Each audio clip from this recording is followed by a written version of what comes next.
Well, hello there. Good morning. My name's Jason. The channel is It's Probably Okay. Our very good friend Jay, playing Belle the Imp, is away today. We'll be back next time. This is our penultimate episode, episode 12 of Urban Shadows. Santa Sombra is our star-shaped five-island city.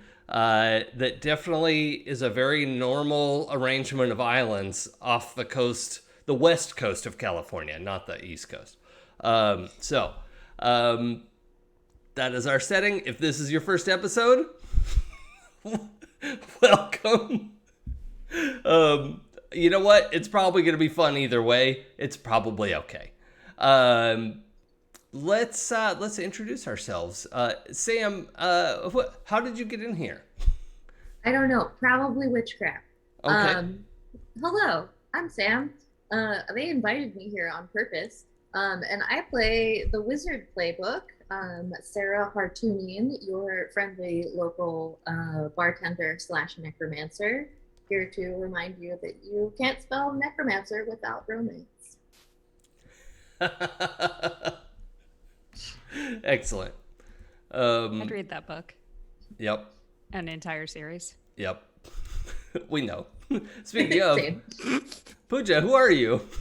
Hello. What has happened? Well, besides me finding yet another romance series that I need to track down as soon as this is over. I am Pooja, and Please let me know about your findings when you discover something.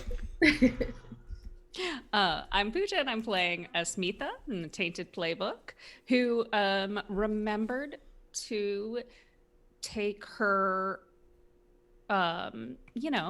person out of the closet where she had shoved him before Right. his life force was irreparably damaged. Right, and because no one should have to stay in the closet unless Not they unless want they to. want to. Right? Yep. Unless you're comfortable there, that's totally cool. Yep, that's everyone's choice. Right, so you're, I think we'll call him Lucky because we have so many similar names. Now you took him home, right? At the end of the big combat scene. I'll sort of recap that a little bit, but he went home with you, right? I took him home Yes. to Okay. his home. Yes. And Ryan, what were you up to? Oh, just getting traded from Team Fuck Around to Team Find Out. That was real cute. And yeah, I'll explain more during our little last time on Santa Sombra moment. But yeah, basically, I found out. Excellent. Thanks, RNG.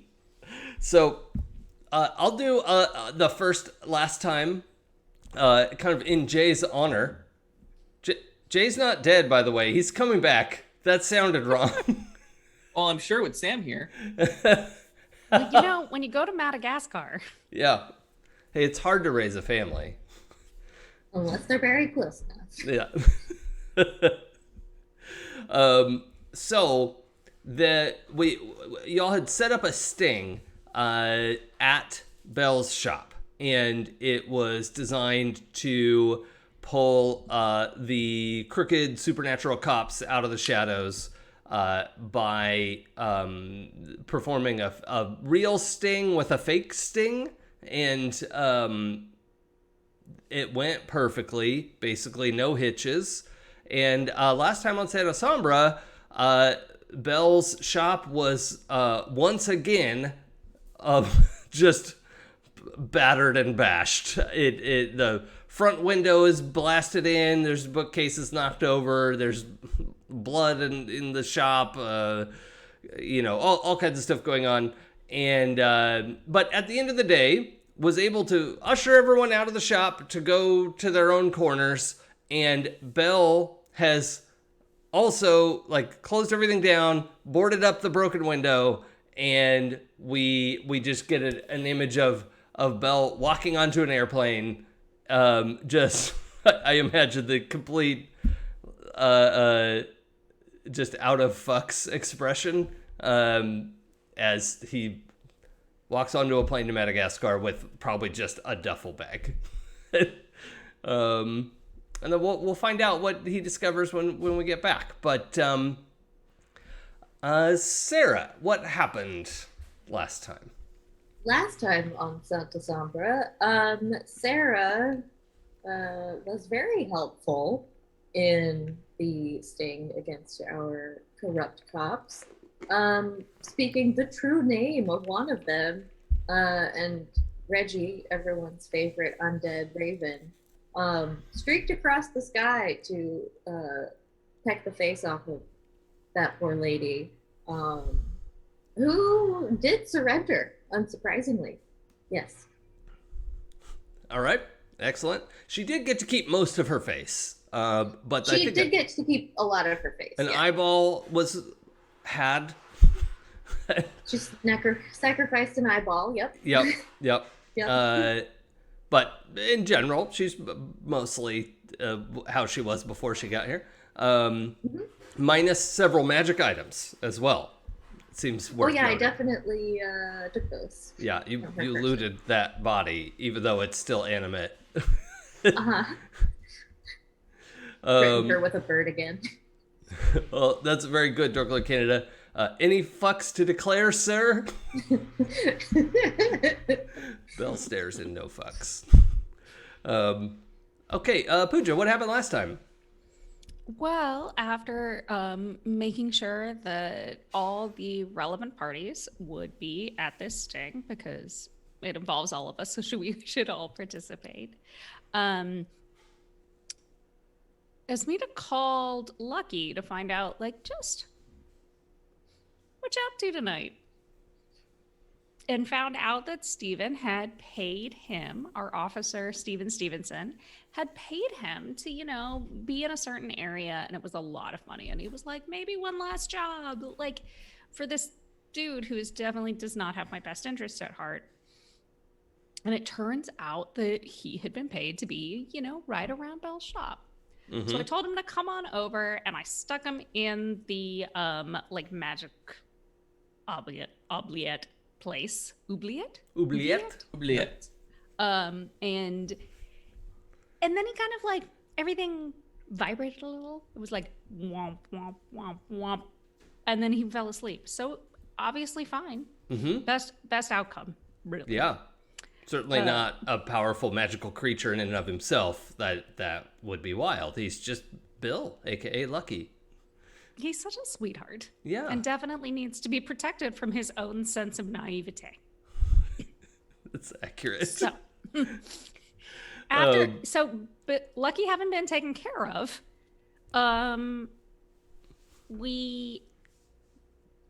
kind of taken care of as a off-screen situation. Sure. Yeah. We, had started talking, and then Ryan got shot, and that was not okay. So I cashed in a debt to find Steven Stevenson, who had a lot to answer for. And I called upon my patron, Vritra, because Steven Stevenson really wanted to live, and apparently didn't want much else besides to live, I now have a lackey. Yeah. It wasn't really what I wanted out of that, but well, I believe Vritra said you can do with him as you please, right? Yep. He can't do anything to you, but she doesn't care what happens to him. So it's more like this was her, here, you wanted a pet, right? It was a gift that no one asked for. Yeah. But, Steven signed a contract with Vritra. And I did not know it was possible to sign a worse contract than I did. But obviously it is, because the proof of it is literally not allowed to do anything unless I tell him it's okay. Yeah. Yeah. You have a minion. Okay. Ryan, what happened last time? Nothing. Ryan was fine. No, it went really bad. Ryan, in an attempt to be a team player, decided to make a lot of noise in the front of the shop because we found out we were being eavesdropped on, to try to give some noise cover. And I got shot almost died. Super fun. Bell used one of his magical items to heal me. So now we're a bit tighter, a bit closer, a bit more friendly. I don't know if he knows that yet, but you know. Then I decided to go full wolf boy to find the person who shot me. And, you know, I found him and he felt really bad about it. So bad, he decided to lend me a hand. I ripped his arm off, his hand off of his arm, and it was lovely. Yep. Yeah, super fun. So that's kind of where we're at now. Feeling better, less shot, and ready to see what's going on next. And one of my favorite memories from last time, and I'll incorporate because it was for Belle, was Belle healing Ryan in a 7-9 result. The cost was Belle needing to tell Ryan something he sincerely liked about Ryan. And Belle expressed that he enjoyed Ryan's sense of humor and that it had to be true. So, by the laws of magic, so it shall be. Okay. Yeah. So we following that night, just be aware it's, you know, probably a couple weeks worth of time of not entirely downtime, but before Belle gets back. So it's not like 2 days go by, right? So the shop's boarded up. Sarah, you can still get to your apartment above. Esmina, did you have apartment above that as well in the same building? I always forget this. I'm not in the same building as No, Bell okay. now. You're just in the neighborhood. Mm-hmm. Yeah. And Ryan, you're also on this island, though, right? Because this is the wild island. More like I have a view of the park, right. And you know, okay, a bit more nature oriented. Okay. All right. So, we're gonna go do a kind of a speed version of our downtime circle moves process. And I'm just going to make sure I do this in the right order, because that's at least a quick way to keep track of things. Not in the same places where the circle moves are. I don't know why I'm surprised every time. Okay, yes. First, the PCs make city moves, highlighting how their characters use the downtime in the city as time passes. Each PC makes... No, you're just going to make one city move. So, page 14 in the document has your city moves. And we'll just go in the same order as what the factions are supposed to do. So we don't have anyone from Mortalis. We don't have anyone from Night. Power is Sarah. Sarah's from the Power Circle. Not a member in great standing currently. But what city move would you like to do? I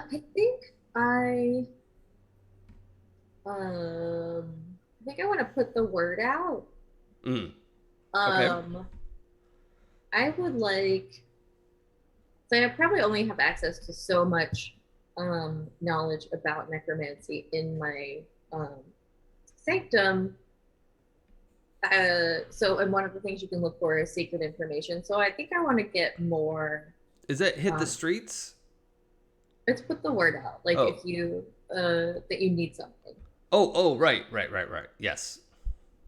I was looking at circle moves, not city moves. My mistake.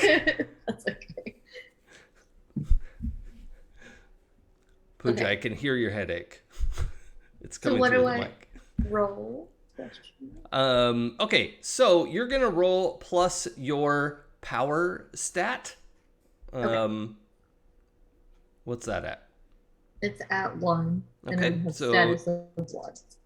Wait, Yep. is it her stat or is it with her status in that circle? Because there's two different things. It's with the status, which is probably mine, 1.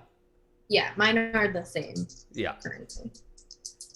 everyone Alright, starts with thanks. 1 status, and we haven't been playing around with that component a whole bunch. Well, the dice are shitty today. I mean, I'm sorry. Okay, I got a 6, so that didn't go so well. Okay, on a miss, you hear an enemy or rival within your circle is obstructing your efforts. Deal with them first, and what you need will follow soon. Okay, so you have learned that Mrs. Lane, the wizard who runs the Constellation Hotel, and is not the head of the wizard circle, but is a well-regarded, powerful wizard in the city, had lost some status in the process of her condo being blown up and being robbed, and Sarah taking over the ward of Prudence, being Prudence's mentor. A lot of things stacked up, and it turns out you've heard that Mrs. Lane has put wheels into motion to officially sanction Sarah to not be able to return to the Wizards,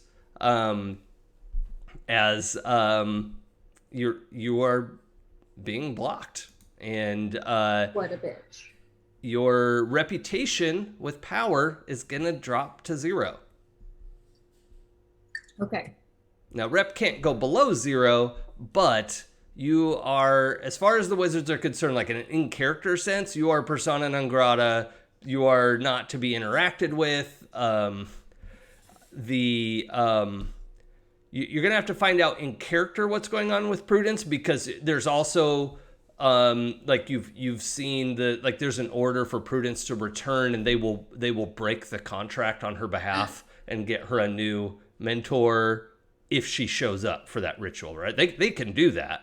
It's just Prudence would have to show up and consent to that process. So, gotcha. Because you hold the contract, and unless Prudence wants to do something about it, they can't do anything about it.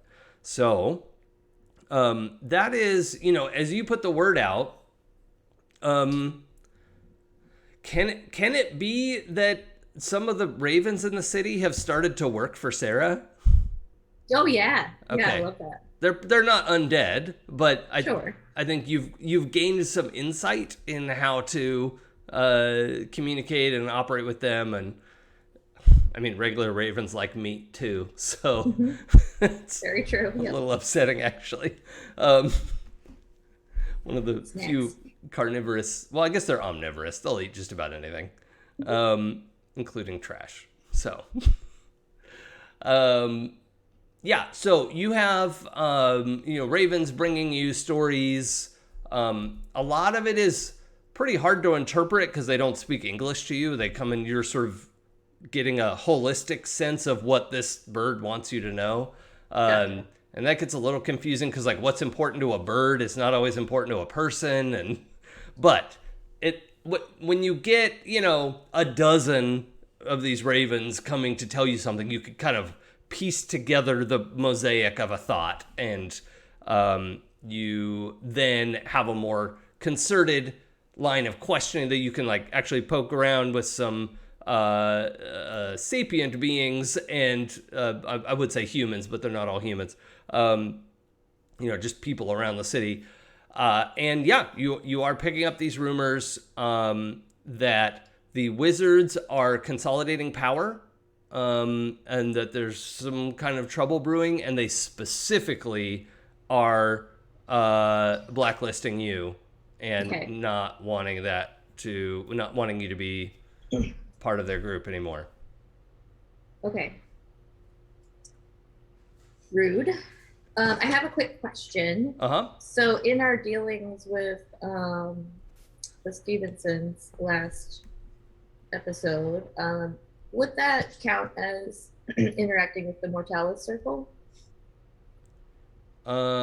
With Stevenson? Yeah. Yes. Okay. Great. Because if I check that one off, I have enough for an advancement. Hey! A regular Yay. advancement. A regular advancement. Yeah. Okay. Fantastic. I actually do I think one of the things this game gets really well is advancement and corruption advancement. I think is a really elegant way to handle that. I just wish it was easier to advance normally. Right. Yeah. Really... The way you get XP is not part of my compliment, but Okay. I think there are a lot of really fun components to the game, and this is still not the like final form of the game. So I'll look forward to when the Kickstarter finishes and they send the book, and we'll see what they tighten up. But yeah, you will get an advancement, and yeah, I think that's good. We'll come back to you. Let me know when you decide what advancement you want. Sweet. But I'm also the corruption track and XP track is a loose outline of what I'm going to use for the Jedi gods taking dark side moves, and things like that. I like it because when you get corruption track and corruption moves, you can't get rid of them. You can stop using them, right? Like, you don't have to use them all the time, but you can't undo the fact that you have it. And I think that's a good way to do dark side of, like, yeah. Anyway, so Pooja or Asmita and Ryan, you're both in the wild circle. I'm gonna use we'll do initiative based on your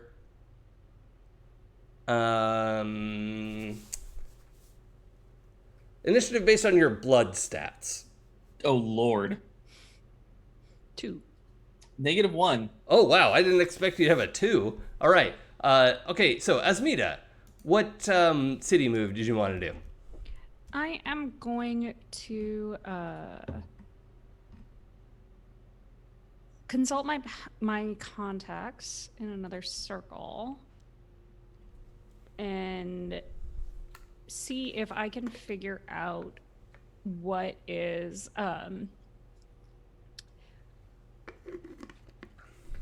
whether the actually this is my circles. I can't use that move. Whatever. I'll put out the word. I put out the word that I need. Sorry. I'll put out the word that I need something to my circle, which is that I want information on who in the wild is supporting, who will support Pancakes and their crew.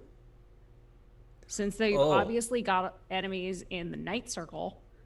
Oh no, I actually want you to do consult your contacts for this. Is that okay? Okay. Yeah, that's fine. No, I was reading the move. I was like, oh, this seems perfect. And then I was like, wait, that's not for my circle. Well, it's... Oh, right. Well, that's okay. It's consult your contacts in another circle, but you're really like consulting the whole city. So, now, before you roll, phrase the question for me again. I want to know who will support Pancakes and their group as they establish a stronghold. I know that the vamps are obviously very against them. Werewolves probably kind of against them. But what I don't know is outside of Burke security, supporting the werewolves, like providing the security for the vamps, I don't know who out of the wild is sticking their fingers in this pie, and I want to know. Yeah.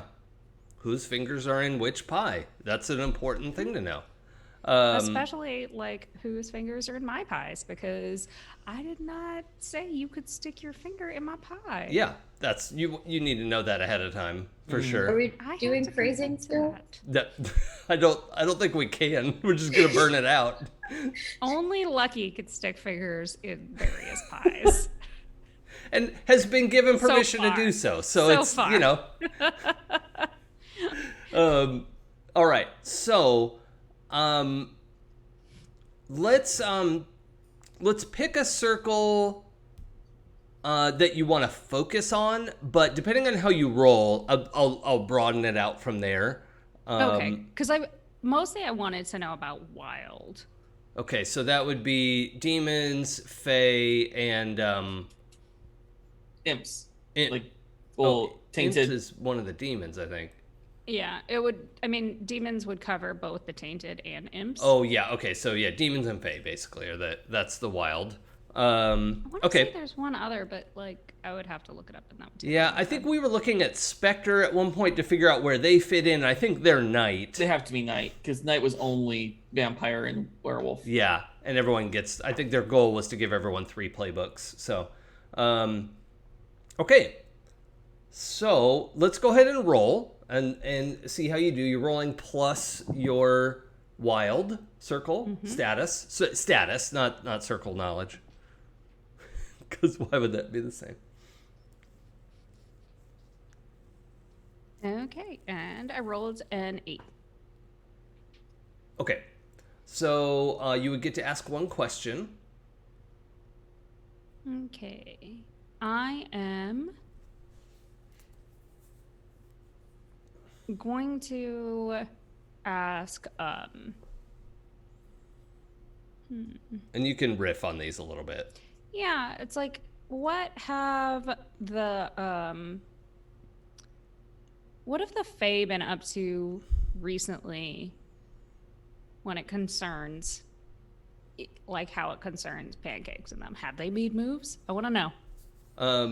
Yeah, oh boy. Okay. So, everyone remember to put on your player character knowledge hat versus your, in-character knowledge.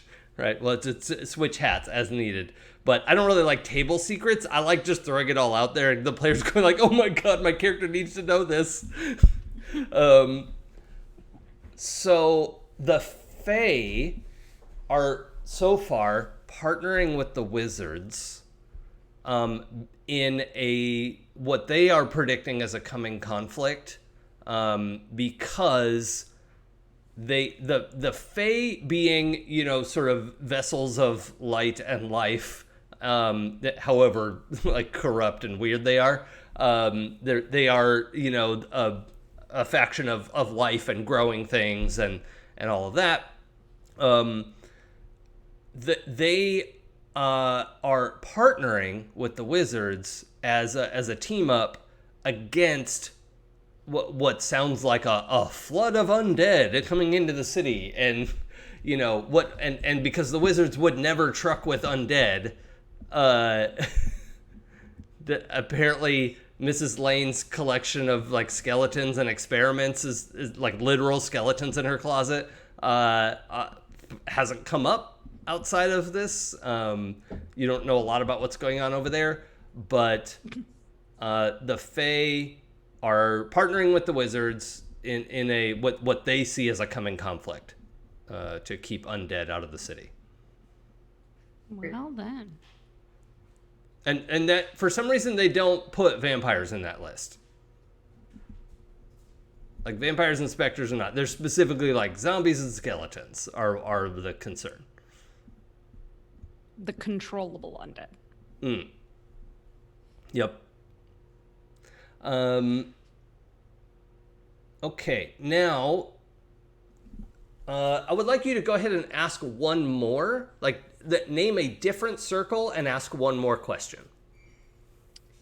Okay, so will the Van Helsings stand with Pancake's crew in the coming conflict?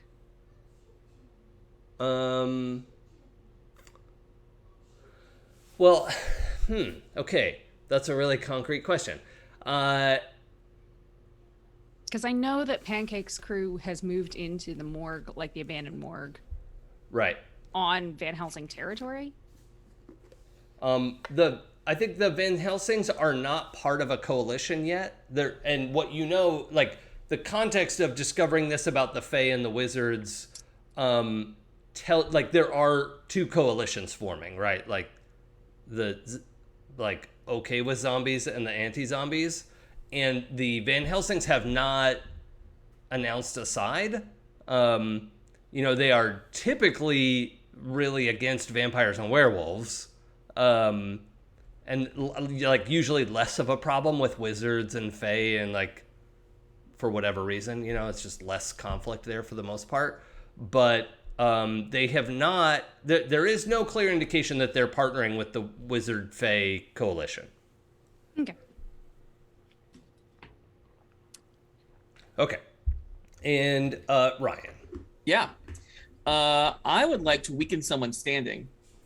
And I would like to weaken Claude Burke security standing with the night circle. Okay.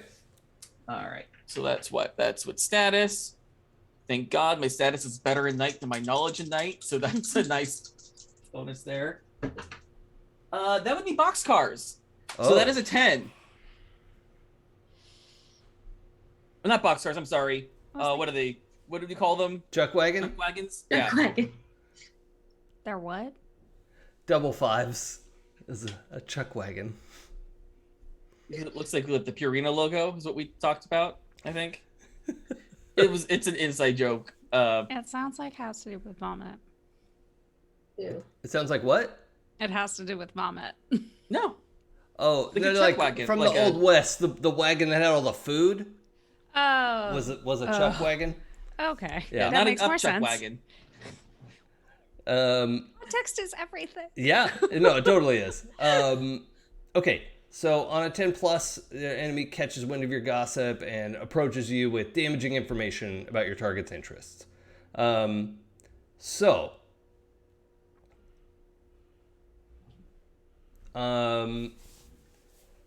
Ryan, Yeah. you are.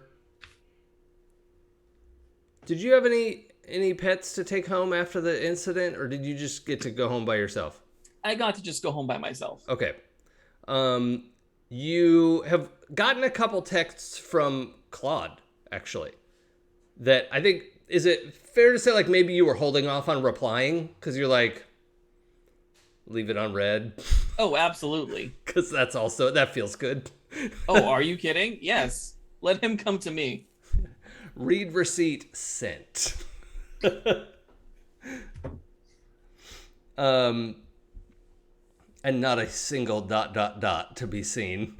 Nope. Couldn't be bothered. So there are a couple things of like, and they're totally innocuous to like, we should meet, can we talk, and then that's it. Just like a couple text messages and then leaves off. It's been a week or so since you've heard anything. Mm-hmm. But then, let's say a week after the shootout at the OK Bell Corral,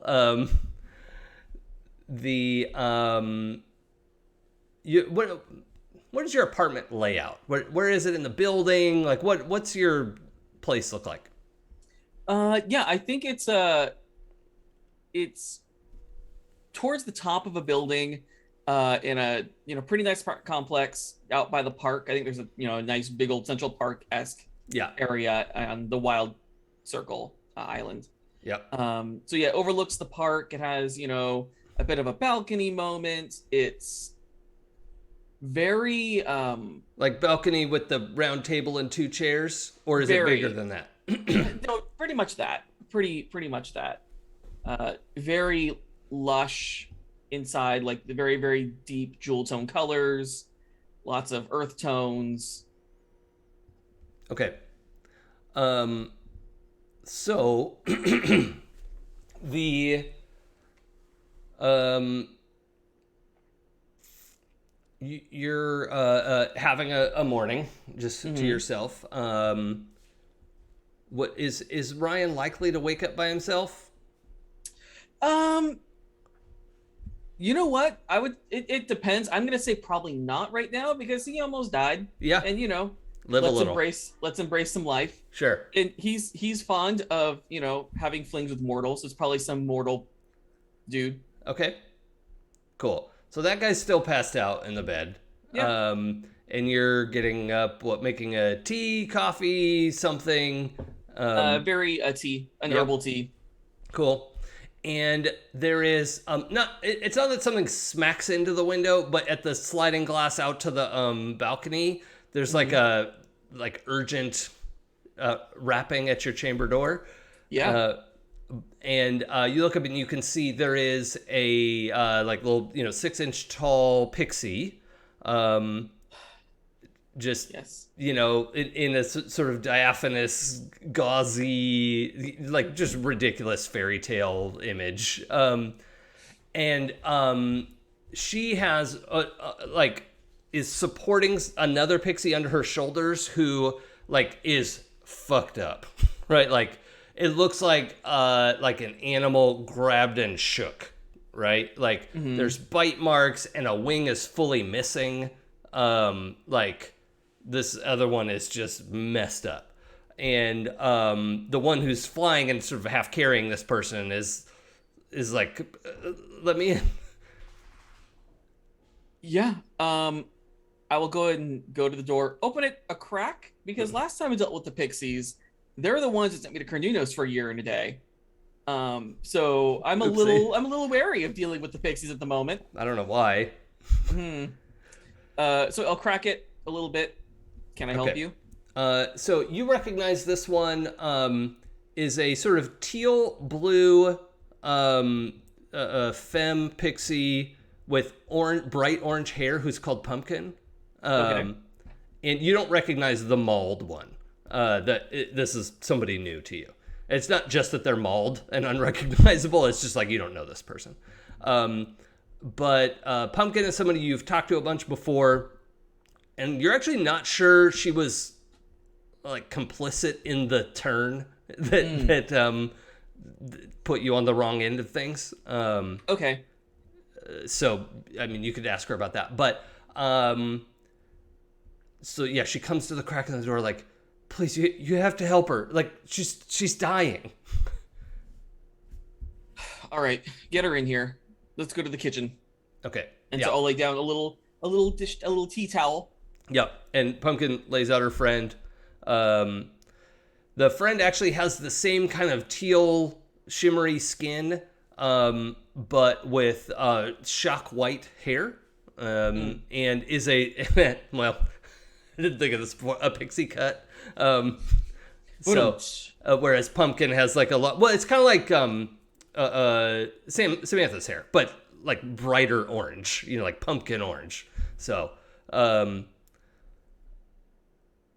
Yeah, so she sets down this, and you can see this pixie, like her whole right side is like her arm bones are broken. And for our viewers, just a reminder that we have a slight gore warning. We have our TVMA up in the corner there. And players, of course, we always have the X card or whatever else we need to like, whoa, that's enough. Yeah, so her like arm is broken in a couple places. You can see like there's a puncture like below the ribs, and it's also really, I mean, this person's like this tall, 6 inches tall. It's really hard to get a good impression of what the anatomy is all about. And the right side wing is just fully gone. It's the left side wing is kind of like like limply flexing, but it's hard to know if she's going to be able to fly like that. The wings, they don't fly because of physics, right? Like they don't fly like birds. So she might be able to fly, but it's definitely not a good look.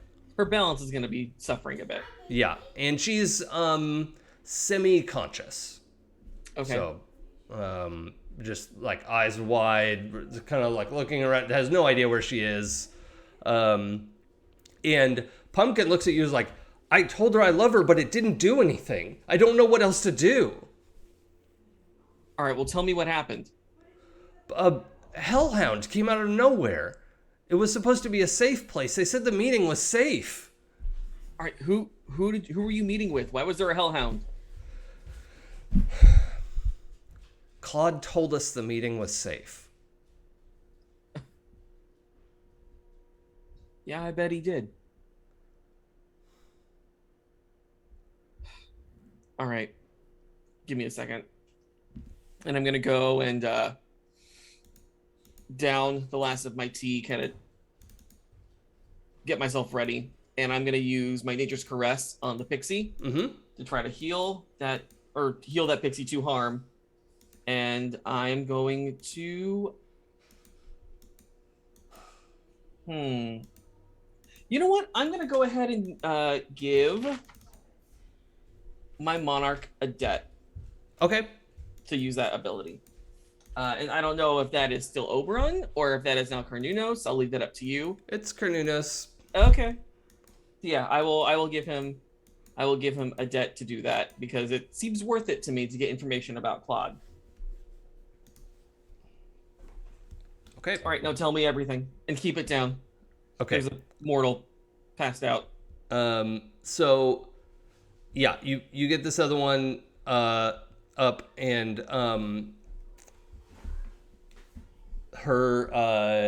she introduces herself as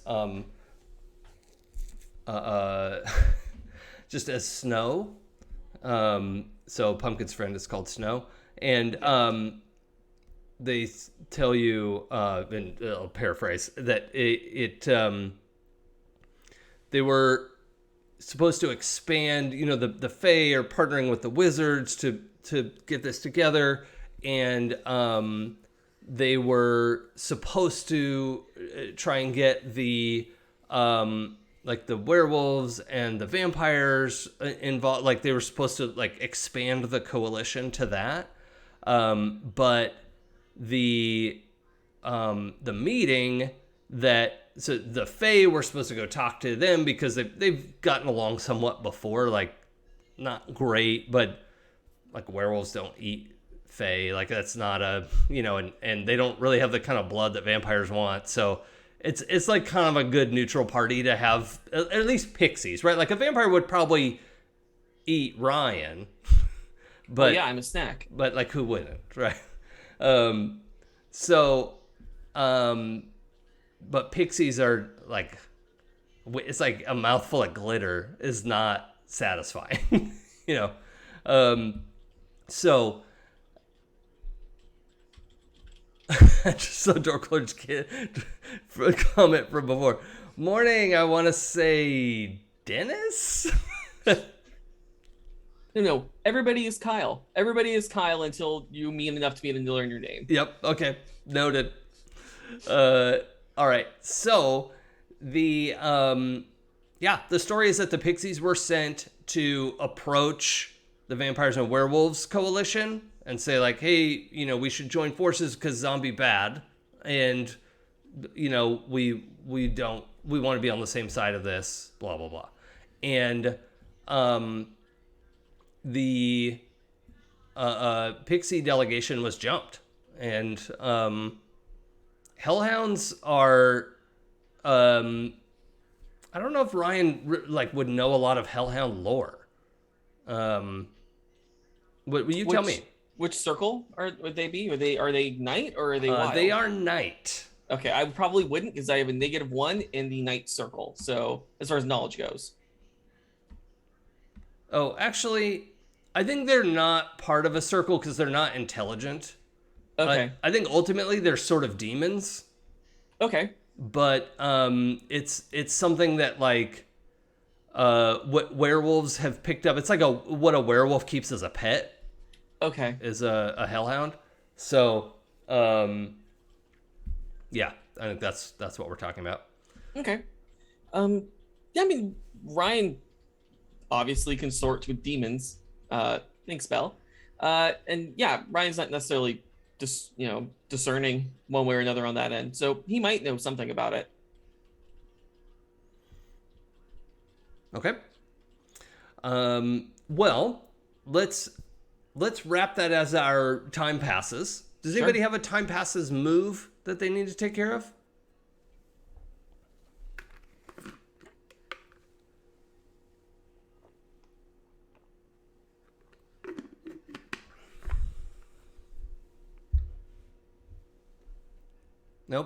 Nope. Okay. So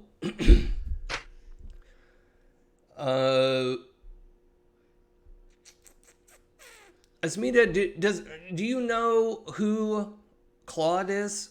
Had you interacted with Claude? I know that Claude is the head of Burke Security. Okay. I mean, he's a player. Like, right. But do you know his relationship with Ryan? Well, I know Ryan hates him. Uh-huh. But I don't think I know specifics. Ryan, would you have confided in any of that? Or like what's your status there? I probably would have communicated that he's an ex and kind of left it at that.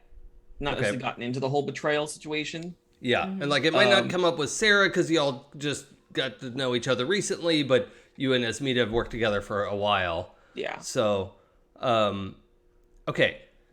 Asmita, you get a text from Claude that says, Ryan's in danger. You need to get him to call me back. Oh.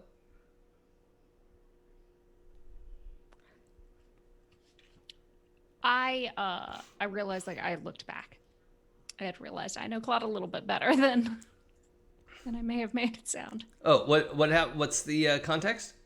Because I hurt a friend of Ryan's because of a contract that Claude had with Rethra. Oh, right. Right.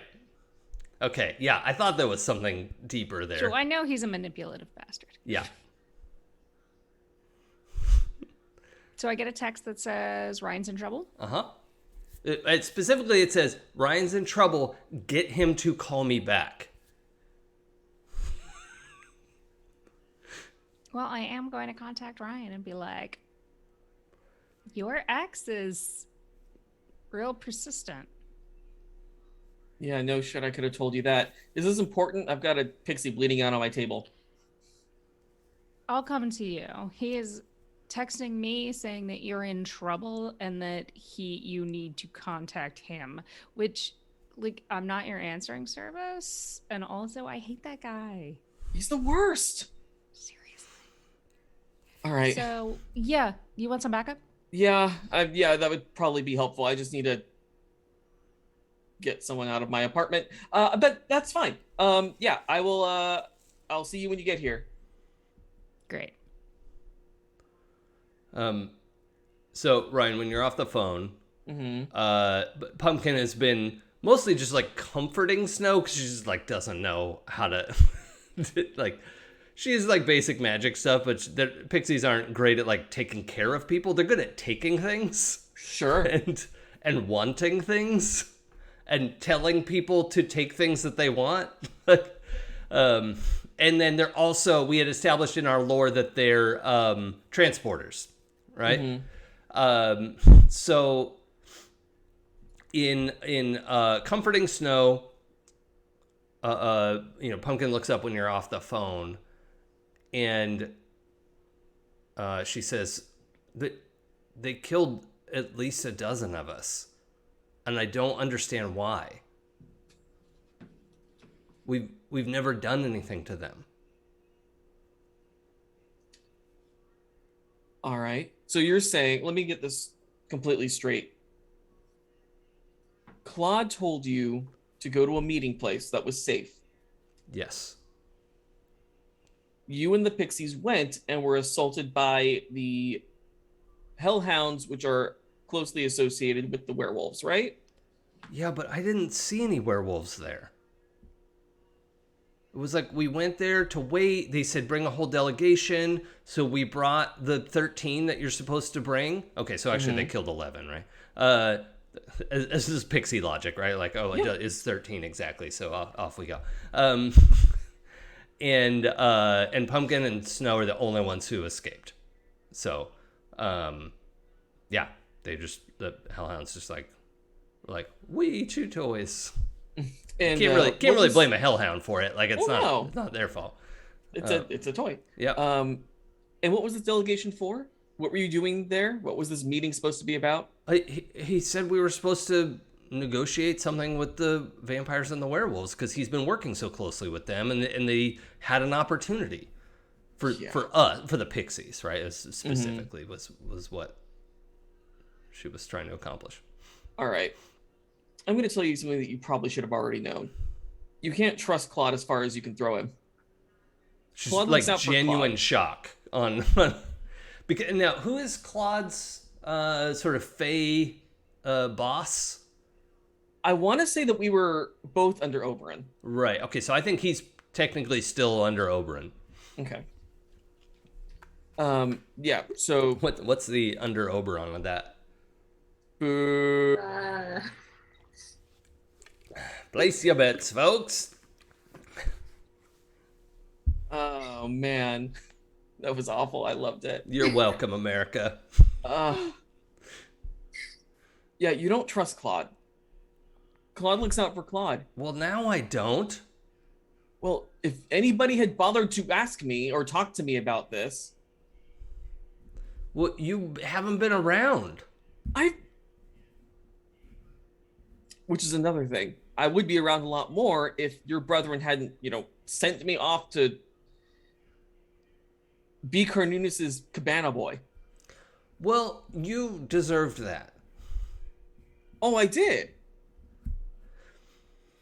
You know what happened.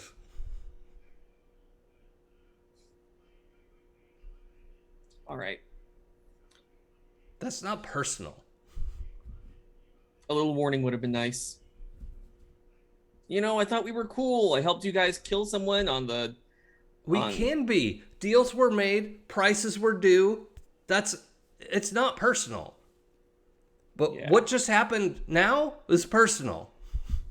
There was no reason for that. And it broke the deal. We were promised safe passage. And Ryan, so that, out of character, that is like perhaps the biggest crime that a Fae Right. could commit is the like false hospitality. So Okay.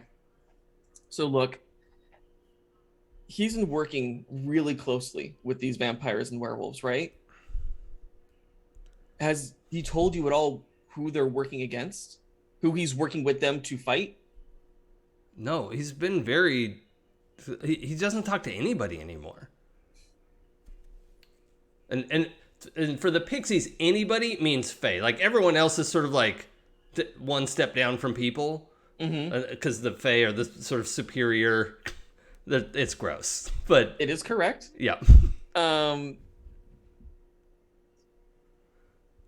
All right. Look, so there's this new player in town. I'm not gonna get into details just yet, but they're working to stop them from coming into town. I don't know why, except for territory. The vampires are upset because they took some of the night territory. I don't know what Claude's dog is in this race, but he's up to something. He's trying to make a move. Nobody took vampire territory. Who told you that? Well, we would know. We take people where they're supposed to go. We took your helmet head friend Yeah. and her friends to the place where they were allowed to go. And then they were attacked. Do you know who allowed them to go there? Well, no, but we couldn't have taken them if they didn't have permission. That's true. So they had safe passage. And they were attacked by the vampires. Yeah, not by us. No, of course And not. even No. like Snow in her injured condition is like, we did not break safe passage, right? Like, Yeah. it's that offense would be too great. Right. This is good. This is very good. So, naturally, then, the enemies of the Fae would be those who broke that contract. Those who tried to break their deal. Yeah. Which sounds like the night. It sounds like the vampires. It sounds like Elisabetta. But Based on who Ryan is protecting and based on whose circle they were attacked in. But the dead can't make promises directly. Somebody has to promise on their behalf. Okay, then we need to find out who. I mean, the only broker we know working with them is Claude. If somebody promised Helmet Head passage, it would have to be through him. So he's playing both sides. I don't know how else to interpret it. All right. Why would he want to weaken the Fae standing? We're a proud member of the court. We're proud members. We're proud members of the court, and they stand up to their full 6.1 inch height. And I think we said there's like thousands of pixies, right? It's just like this delegation of 13 got wiped out. But Pumpkin is somebody who you've met before, like, I don't think you've ever met Snow before. And also there's like thousands of them, and they all have these inane, like, simple names that are like really hard to keep track of who's who. Raindrop, like, okay. Sure. All right. I mean, clearly, if he's trying to weaken the Fae standing, he's trying to improve his own standing. If he can get allies in the Night Circle, that's just going to improve his standing. I don't know why he would associate with them, considering they reek of death, unless he was making some kind of major play.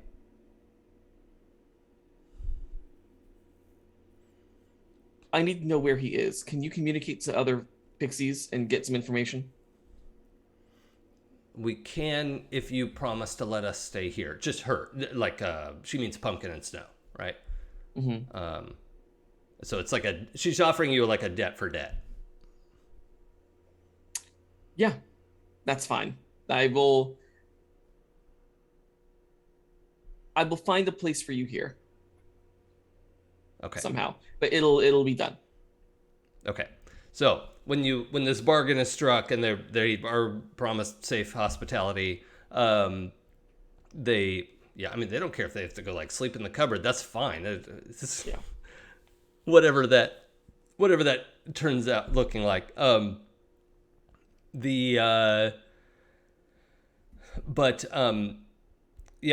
then kind of sits down in a lotus position and closes her eyes and is communing, and Snow just lays down and puts her head in her lap, and because she's still pretty hurt, and so Pumpkin is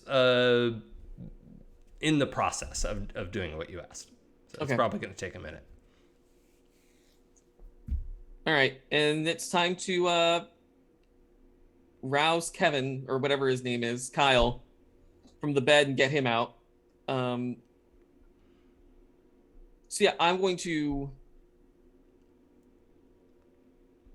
just unceremoniously, like, it was fun. Deuces, gotta go. Late for work. Yep. Okay. Yeah. Of course. All right. You'll call me, right? Oh yeah. I've got your number. Awesome. I had a great time. All right. Well, cool. I'll call you tonight. You sure will. He's so eager. Yep. You want a glass of water? You seem a little thirsty. All right. He heads out. Also just skims right over the like pixies sitting on your kitchen counter. Whoop. Yeah. Don't Mortals, need am I to right? see that. Okay, Sarah, what are you up to?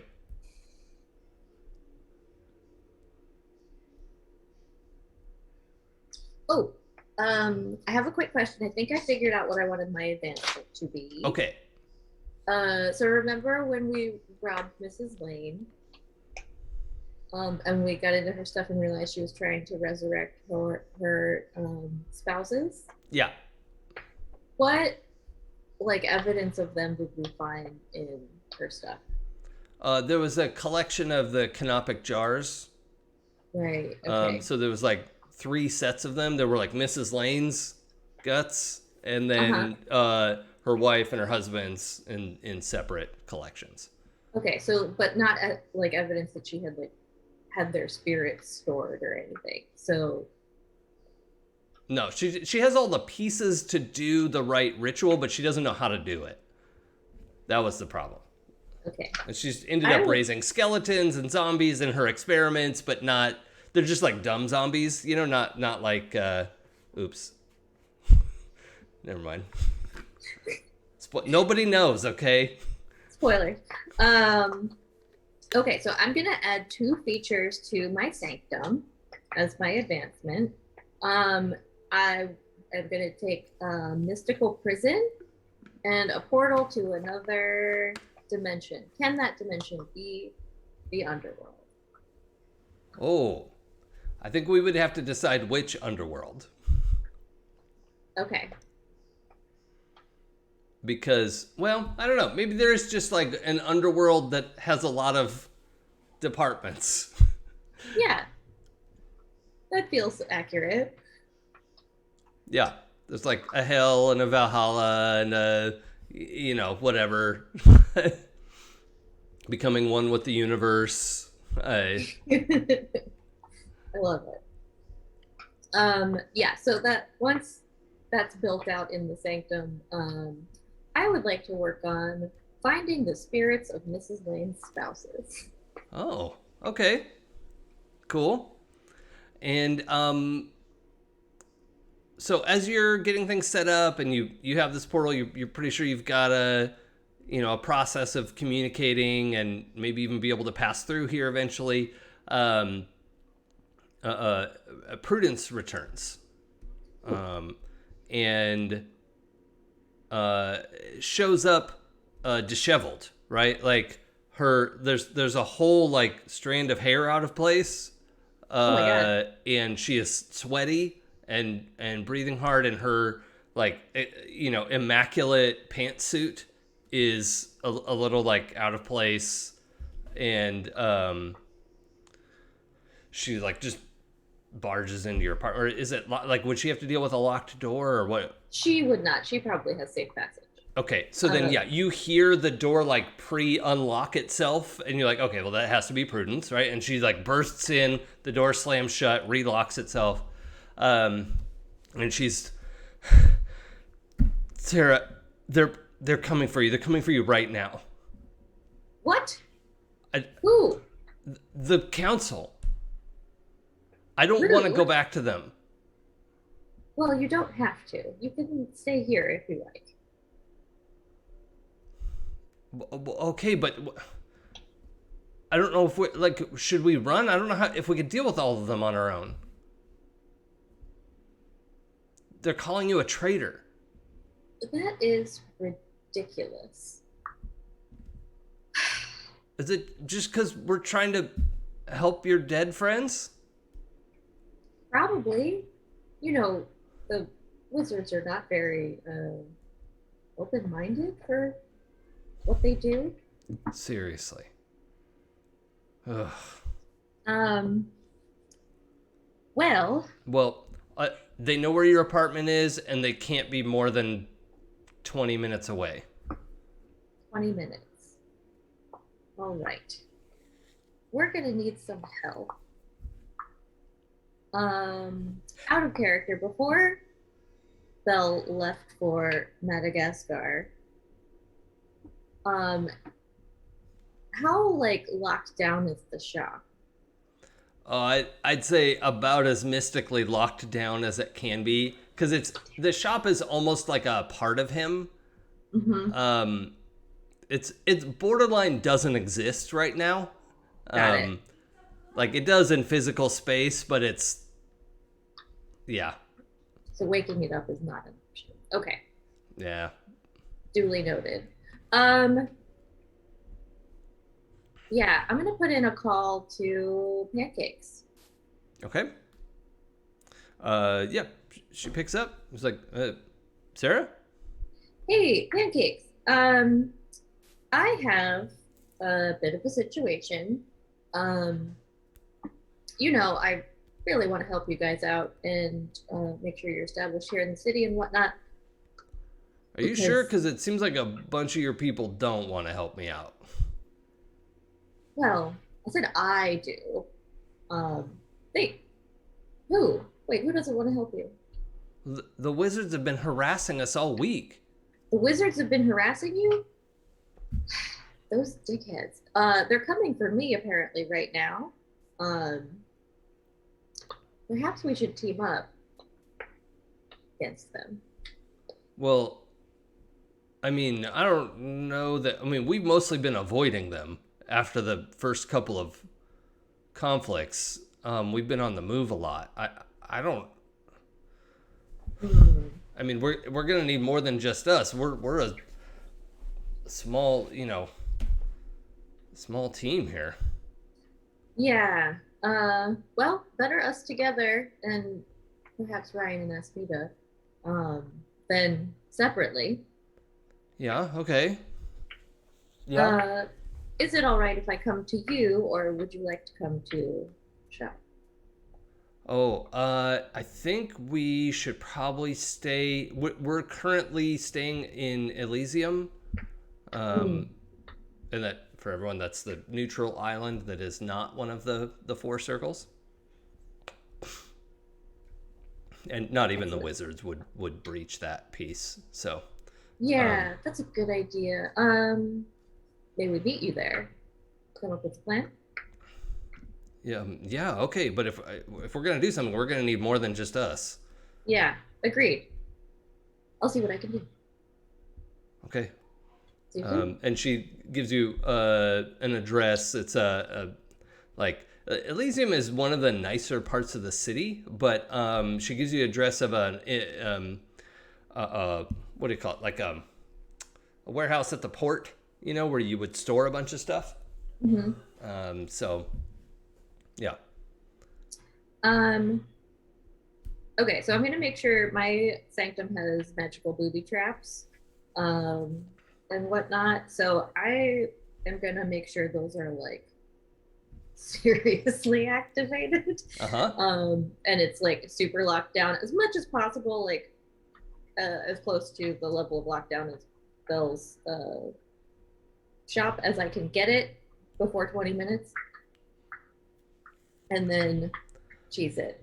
Okay. One option, especially considering it's probably a little clunky to be portable, if you wanted to incorporate your portal into your magical traps, Yes. that could be an option, but I do want to have a roll about it. Great. So let's roll. Where's the spirit one? I guess it's just let it out. Reshape the essence or nature of the magical spell. Yeah, perfect. Okay.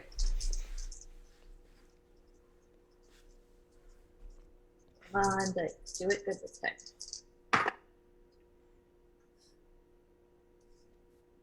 Close enough. All right. This is 9. Okay. So, you will mark corruption, activate an ability, and there will be a cost or instability. So, yeah, you're reshaping this ability of your sanctum to incorporate it as part of the booby traps of your apartment. And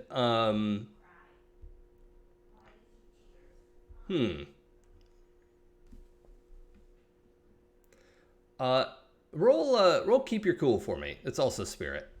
Okay.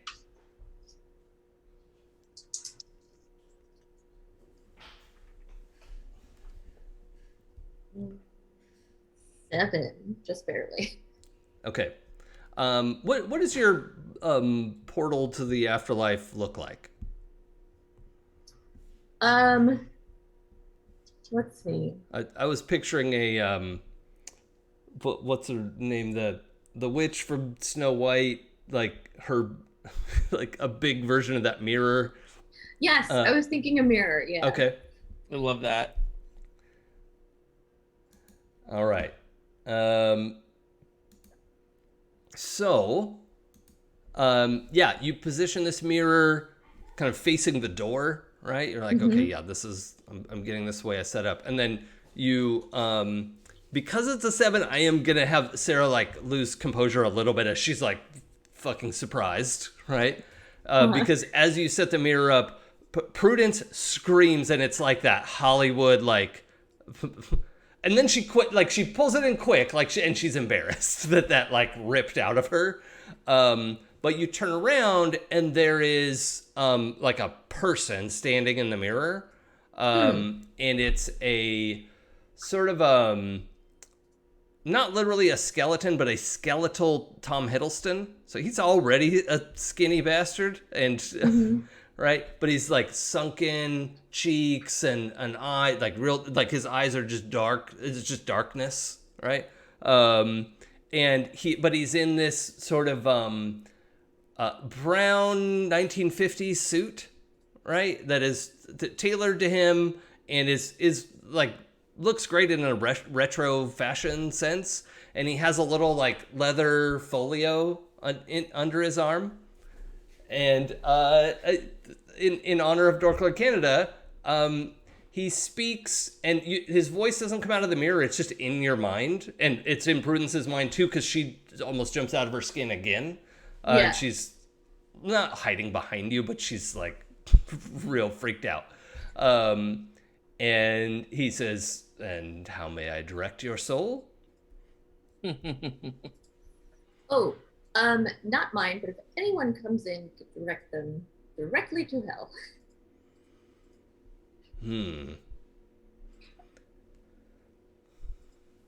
That is not typically how we conduct business.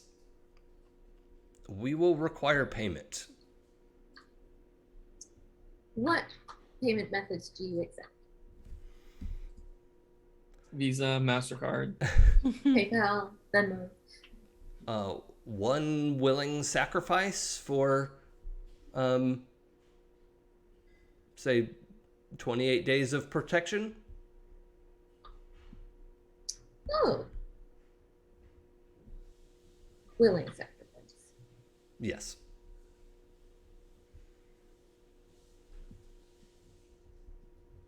Very well.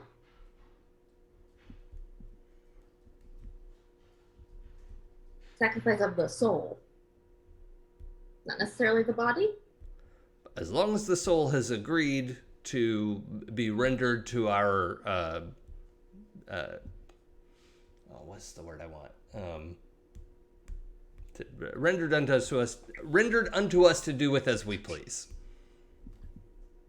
And when would you take the soul? At the start of your 28 days of protection. Very well.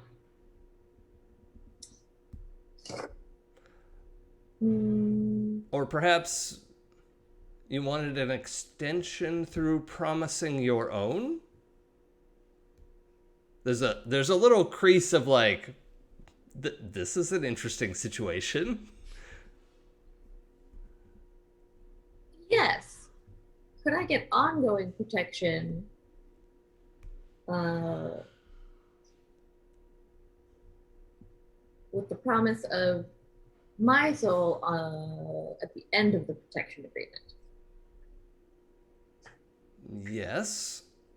This is a thing we have provided in the past. Almost always, the donor will attempt to escape the deal. This is inconvenient for us, but we expect it now. So understand that there are measures in place to prevent such a thing. And also, we do not take it personally. We understand the sense of self-preservation, but it would go easier on everyone if we were to simply proceed as agreed upon. Correct. So a business arrangement, as it were. And you will need to genuinely intend to submit your soul. When the contract has concluded, upon my death.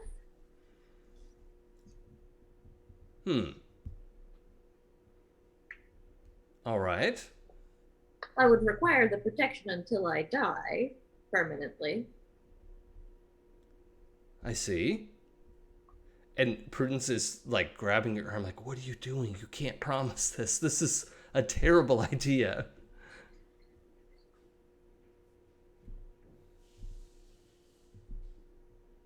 Why is it? I'll talk to you about this later.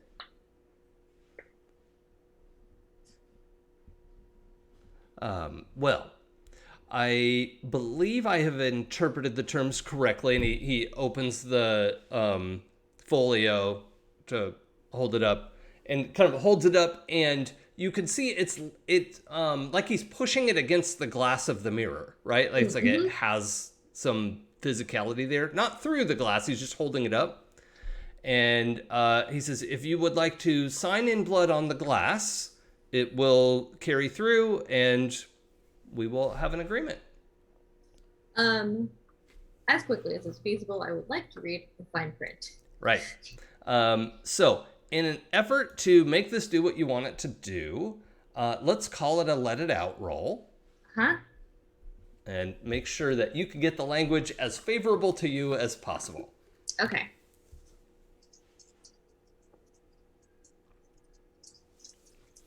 Dice, don't go like this, please. Oh, crushed it. Not quite a chuck wagon, but almost. And with my +2 in spirit, that puts me at an 11. Oh, this one goes to 11. This one goes to 11. Okay. You are able to note a couple clauses in there and even put it under the guise of like, this is vague. I don't appreciate that. I would like this to be more precise and clear and, defined. And under that context, you're able to just move some words around in this document, sort of like using an iPad, you're just moving some phrasing around, and the sentences restructure themselves to do what you want them to do. And it does, the contract would certainly preclude accidentally, if you were to cause yourself to become undead. As long as you didn't die, you can actually avoid this for quite some time. Excellent. So it is a little bit of a trick going from dead to going from alive to undead without being dead first. But that's the hurdle. And if you can accomplish that, this contract is going to have to wait a very long time to greet you. Okay, fantastic. I just have to skip the actually dead part. Great. Yeah. That sounds perfect. And then that means, so the trade-off is that anybody that comes into my house uninvited is just yeeted to hell. Yep. Great. Yeah, for 28 days, and then they have to, Check that I'm not dead. Yeah. Yeah. Just sort of check in again, and Still not dead. Keep doing it. Yep. Bye. Sort of the dead man switch. Okay. Perfect. Okay. And then let's cheese it to Elysium on the way, calling Ryan and Dusty. Yeah, it probably is also a good idea to let your friends know not to pop into your apartment for a visit. Oh yeah, it's only unlocked for prudence, but if someone else were to force their way in, Right. Sorry about it. Yeah. I think Tom Hiddleston would be very disappointed if somebody legitimately unlocks the door and has permission to be there. He's like, dang it. Thought we had that one.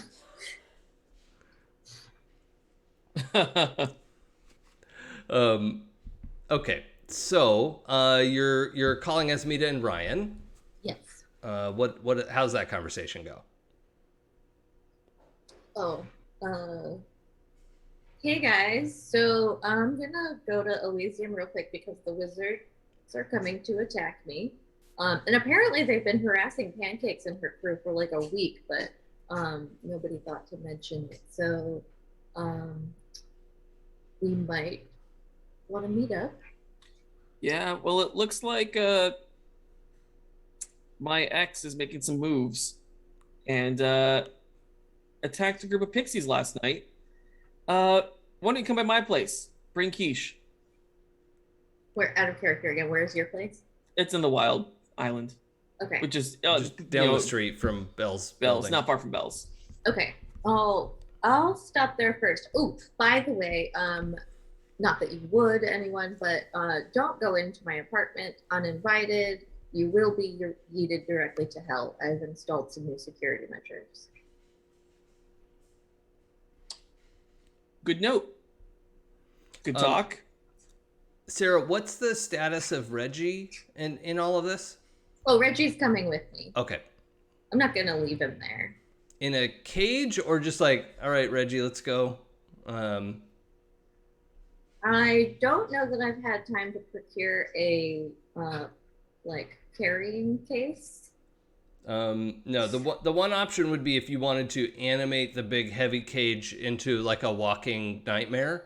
That does sound fun, but slow. Well, right, but it could like get onto the back of a car, or however it is you're gonna get around. How are you picturing that for Sarah? How does Sarah get around? I would guess she'd call an Uber. Okay, well, Prudence has just the the She BMW has a 5 car. Series that her mom Right. got her. Oh yeah, Prudence can drive us. Okay. What an embarrassment. Yeah. Yeah, if we've got wheels, then let's take Reggie's crate with us. Okay. So then I want to have a let it out for that because this could go horribly wrong. Absolutely. Let's try it. We did good last time, guys. Let's do it again. Great job, 10. Oh, sweet. Okay. So let's do. Hold on, I was just looking up your let it out because I don't know if this is changing a spell.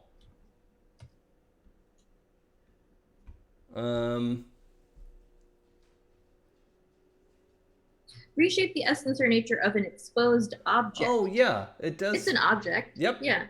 Yeah, it totally does. And on a 10 plus, I'm perfectly happy to have that, like the big cage. I think it like shortens itself a little bit, and then the little like stands that it's on extend out like long four almost like tentacle legs, that Can they that are- divide into 2 each so it has 8 like a spider? Yes. Yeah. Is everyone okay with spider legs? I just wanted. Yep. That's a check-in thing that I'm fine with spiders, but not everyone is. I'm fine as long as I don't have to actually see them. Right. And this is an iron cage with 8 legs Yeah, too. It that's doesn't all even good. really That's look like a totally fine. spider. And some of the like filigree details around the top of it turn into like lots of eyes. Sure. Yeah. But Reggie seems completely not unimpressed, but like unworried. He's like, "Oh, all right, here we go," and screams at you just like normal. It's like, ah! I'll take some of his frozen mice for the day. We're gonna be out for a while. Right then, I think we're ready. Okay. Yeah. So y'all head out. At the car, you get there and you're like, wow, there's no way this cage can fit in the trunk or the back seat. And then the cage just kind of pulls itself together a little bit and like scuttles into the back seat of the car. It does tear up the seat a little bit, and Prudence flinches like, but yeah. Oops. It's this like charcoal gray leather, interior. Yeah. So yeah, off you go, and you're arriving at. Wait, did you say Ryan's or Esmita's? Ryan's, yeah. Okay, and Esmita, you were headed over to Ryan's. Yeah, I think I'm going to pick up. I'm gonna bring Steven along with for the ride. Does he just like sit in the corner of your apartment until you tell him to do something? No, I left him with the vamp. The vamp. Our I forget Gwendolyn her name is Christie the problem. vamp. Chris. Oh. Thank you. Oh, right. Well, that is in Sarah's building. No, that's in my building. Oh, okay. I got that mixed up. All right, that's fine. Cool. So I left Steven with Chris because the staring was creepy. Yep. So And he's not just like a mindless monster, right? He's just a person who has to do what you tell him to do. Yeah. Yeah. Okay. But he spent so much of his time staring at me angrily, and I was like, look, I really don't care what you think. You It's have definitely made your plotting own your choices. demise. Yeah, like But like, you could at least sleep some. No? Okay, cool. So I left him at Chris's and told her that she couldn't bite him without his permission because rude. oh yeah, okay. Yeah, actually, Chris says he like doesn't smell good to eat anyway. Like not bo, but like there's something wrong with him. And she Well, I doesn't. mean, there's a lot wrong with him, but we'll leave it at that. Yep. And weird. I mean, he's like a supernatural cop that abused his power and station and like took advantage of a lot of people and cultures and like. I mean, he's wrong on many levels. What a shock. Okay, so yeah, you collect your Steven and head over to Ryan's place. I would love it if you arrive at the exact same time Sarah does to see the cage get out of the car. Does that work for you? Mm-hmm. Okay. Sarah, is that good? Mm-hmm. Oh yeah. All right. So the two of you arrive with your entourage. Sarah is with Prudence and Reggie in a cage. And Cage. yep. You're really like leaning into the Baba Yaga, I see. Oh yeah, yeah. It's an 8-legged Baba Yaga thing. Yeah, definitely. Take a cut. So yeah, and Steven like flinches back. It is like, oh, he probably doesn't have his gun. He reaches for the gun that isn't there, or do you let him keep it? Well, he left it back with his hand, Oh yeah. Oh yeah. and now Ryan has those items. Ryan Okay. picked up his bag and the shot and the sniper rifle Right. and the gun Okay. after peeing on the hand. Yep, Yep. that's true. Does that mean the gun has pee on it? No, I would have gotten the gun first. Yeah. Oh, okay, sorry. Oh, Order also, of operations is important, as we learn in math. we had mentioned that his arm the stump was healing over. Mm-hmm. And in the course of this week, it's actually his hand has grown back. So that may be concerning. I don't know. You can decide how you feel about that. Is it like fully grown back, or is it like Voldemort hands? Like, where are we? No, it's looks like his original hand. I mean, through the course of the week, it was like too little, and then, you know, like the it's, Deadpool hand. Deadpool yeah, hand, exactly. better It example. was Yeah. exactly that. Got It just took long. Deadpool grew back in like half a day, right? This guy, it took most of the week to be back to kind of full functionality. Esmita, lovely to see you. Stephen. Shall we go to Ryan's? Well, yes, that was my purpose in being here. Excellent. Let's go.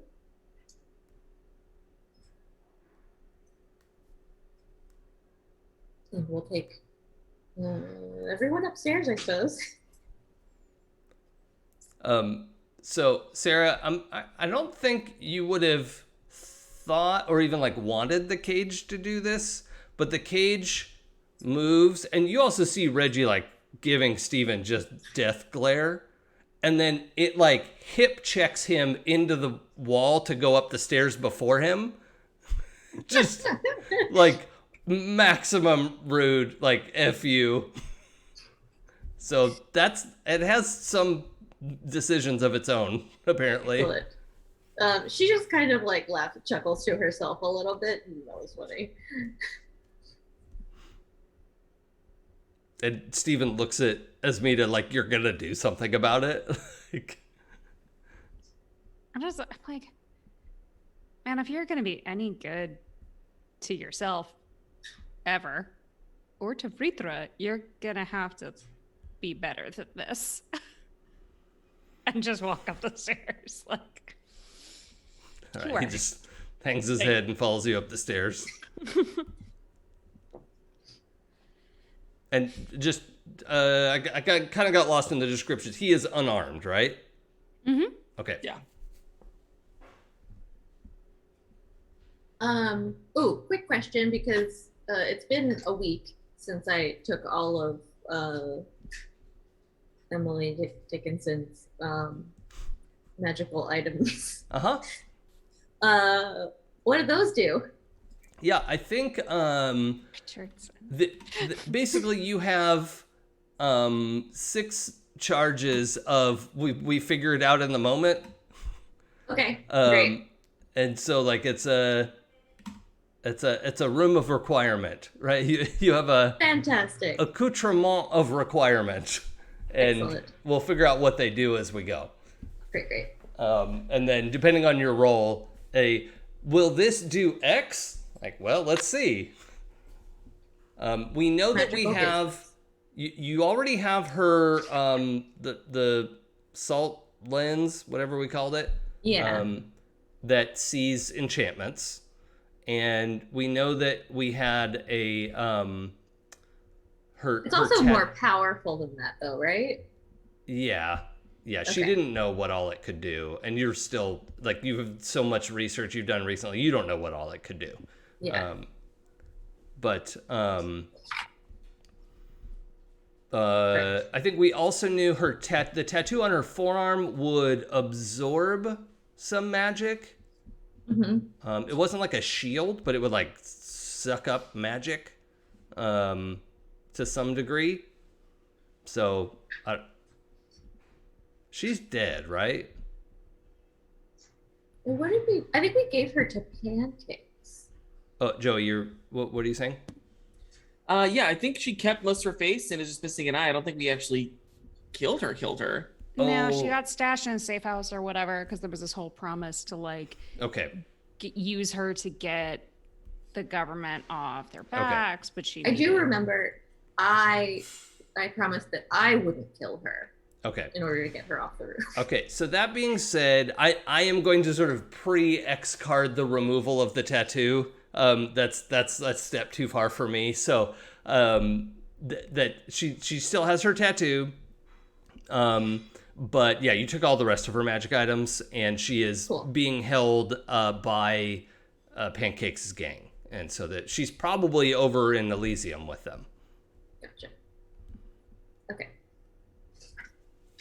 So, yeah, you all arrive at Ryan's apartment.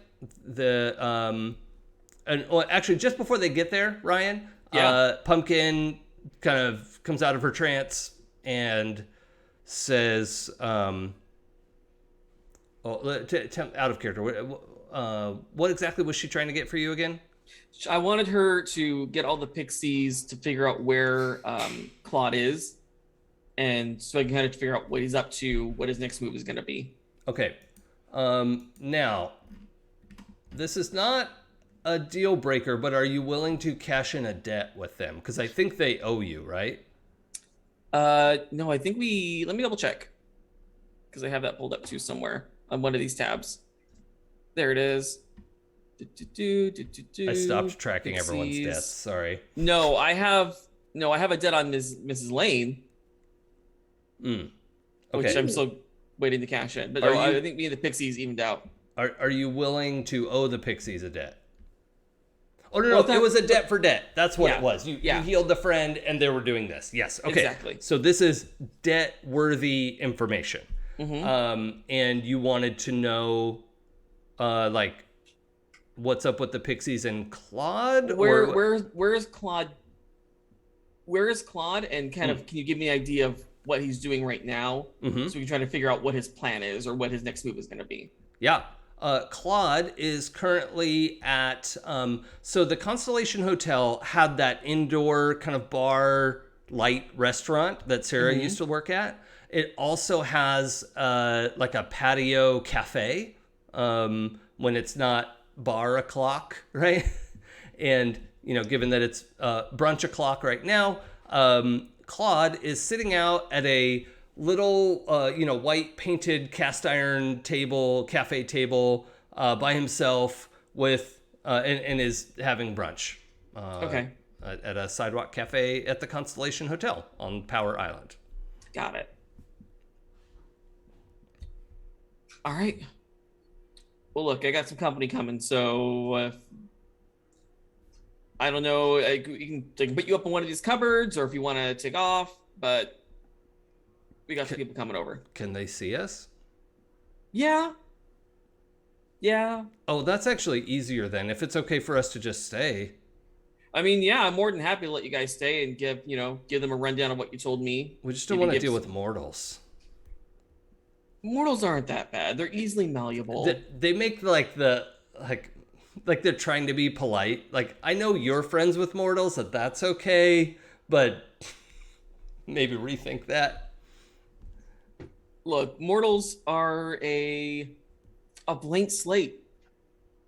So much imagination. Yeah, but the smell. I don't mind so much. Oh, okay. Well, so then the two of them kind of just go to the back of the kitchen counter where they can lean against the wall and like sit and just, Snow's head is on Pumpkin's shoulder and they're just sitting there and they have, I don't know, maybe you had some fruit or something that they're kind of working their way through. Giant like two-hander strawberries. Yes. I love pixie shit. Adorable. And also, they're like shark teeth, right? Oh, yeah. They still like fruit, but also meat sometimes. They ate a guy. Yeah. The first episode, they ate a guy. Yeah. It's just efficient. Yeah. So, yeah, let's say you've got some random berries and, like, sliced roast beef, For sure. that they're just like, I was going to eat that later, but this is fine. This is great. I hope Sarah brought that quiche. Okay, so we all come into Ryan's place. It's a good size apartment, and you all can see there's a couple of pixies sitting on the counter, just like tearing into something. And I think the combination of like strawberry and meat just makes them look bloody, and it's really pretty gruesome looking. Especially when they smile. It's like a genuine smile, but it's like too many teeth. And then they just get back to eating. And here you all are in the same spot. And I think this is the perfect spot to take our break. And we will be back in just a moment as our, once again, colliding events come together. Anyone need a bit of a longer break? We're good with our 4 or 5 minute-ish? Probably 5. Yeah. Grab a snack. Okay. All right. Yummy. Well, I'll put up our little timer. Chat, thanks for hanging with us. We will be back in just a moment. And we'll see you in a sec. Okay. Remind me to unhide the other frames when they come back, or I'm going to forget. Yes, will do. Hi, everybody. I just, oh wait, no. We'll keep that bottom left. That's what has to go away. So that they could sit back down in peace without Sounds good. everyone staring at them. Thanks everyone for sticking with us. Just wanted to hop back in, especially because this is Sam's last episode with us today. Which I think a lot of us knew, but if you're following along, you didn't know that. That is a thing that's happening, and then we only have one more episode after that. So here we are. This is there we go. Weird It's been things. fun adding my necromancer into the mix over here. No, that was very good. You very quickly took a 2-dimensional NPC and turned her into something much more interesting. So that's It was fun. I came to play a wizard, and oops, all undead.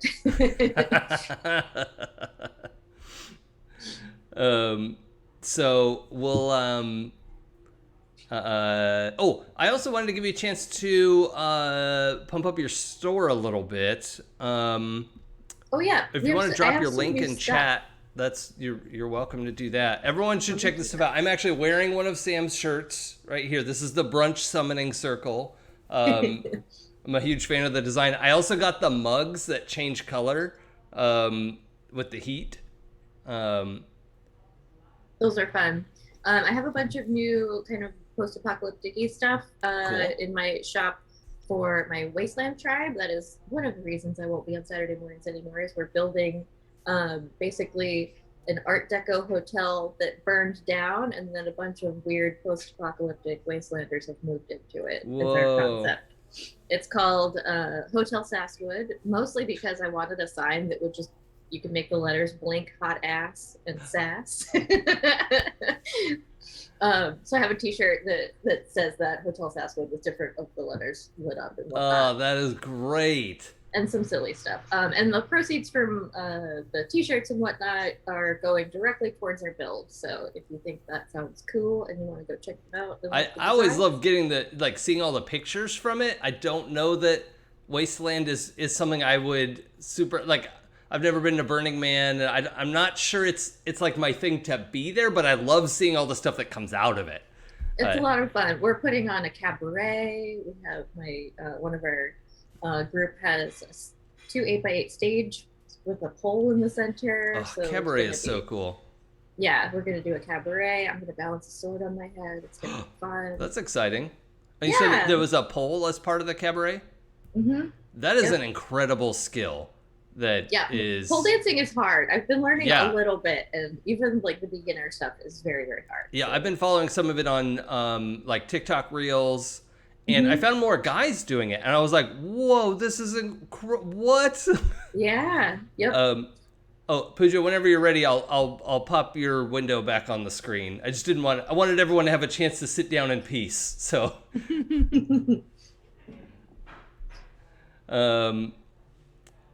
So, shall I return you to the screen, Pooja? Yeah. Okay.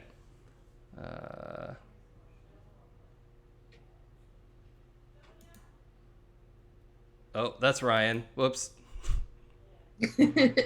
What? Oh, top left. There we go. Okay. That's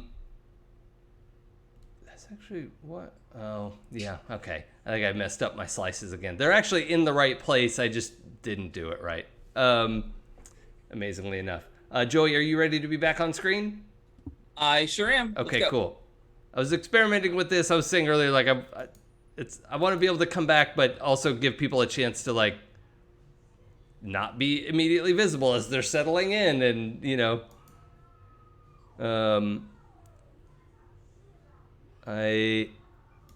There we go. Okay. Oh, God. Nameplates everywhere. I should just delete those. In the next version. We'll fix it in post. Indeed. Okay, so we were just vamping a little bit about Sam's online store and stuff like that. But let's get back into it. Yeah. You all come in. You're in Ryan's apartment. Everything's going fine and nothing's wrong. I feel like there's a moment when Sarah like looks at the pixies covered in like meat shrapnel and strawberries, and then like looks at Reggie, looks at Ryan, and is like, "I see you've made friends as well." And Reggie is also very interested in what's happening on the counter. Mm-hmm. I'll give him a snack. That would be a good idea. Yeah. These are not food. Speaking of food, where's my quiche? Did I bring the quiche? Let's roll to find out if I brought the quiche. Okay. Odds yes, evens no. Also, pumpkin unentwines from Snow a little bit in a very like, you know, like I have to get up for a second, not like F off. You know, Snow is just like keeps eating and actually is looking a lot better. Is much brighter teal again. You know, the shimmer is coming back to her skin.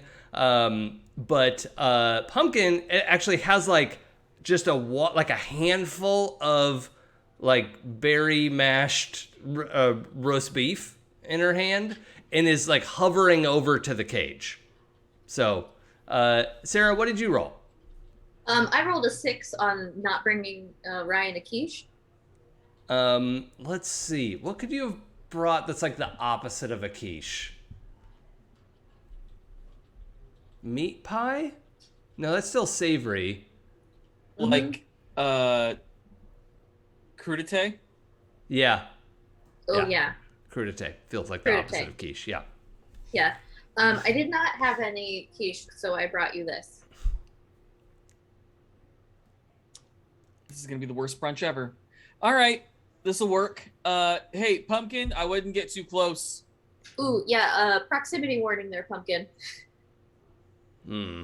She like looks over her shoulder at you two and goes, like kind of like lifts her chin at Reggie, and Reggie like mimics the motion, and it's pretty clear that like a couple of predators are just like respect, and then she hands the meat in, and Reggie's like, huh, takes the meat from her hand, and then she flies back. All right. Well, that happened.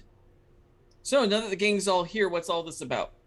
Oh, the wizards are being a bunch of dicks, as usual. They've been attacking or harassing Pancakes and her crew, and apparently they're coming to get me. Whatever that means. Great. What were you saying about your ex making moves? Oh, yeah.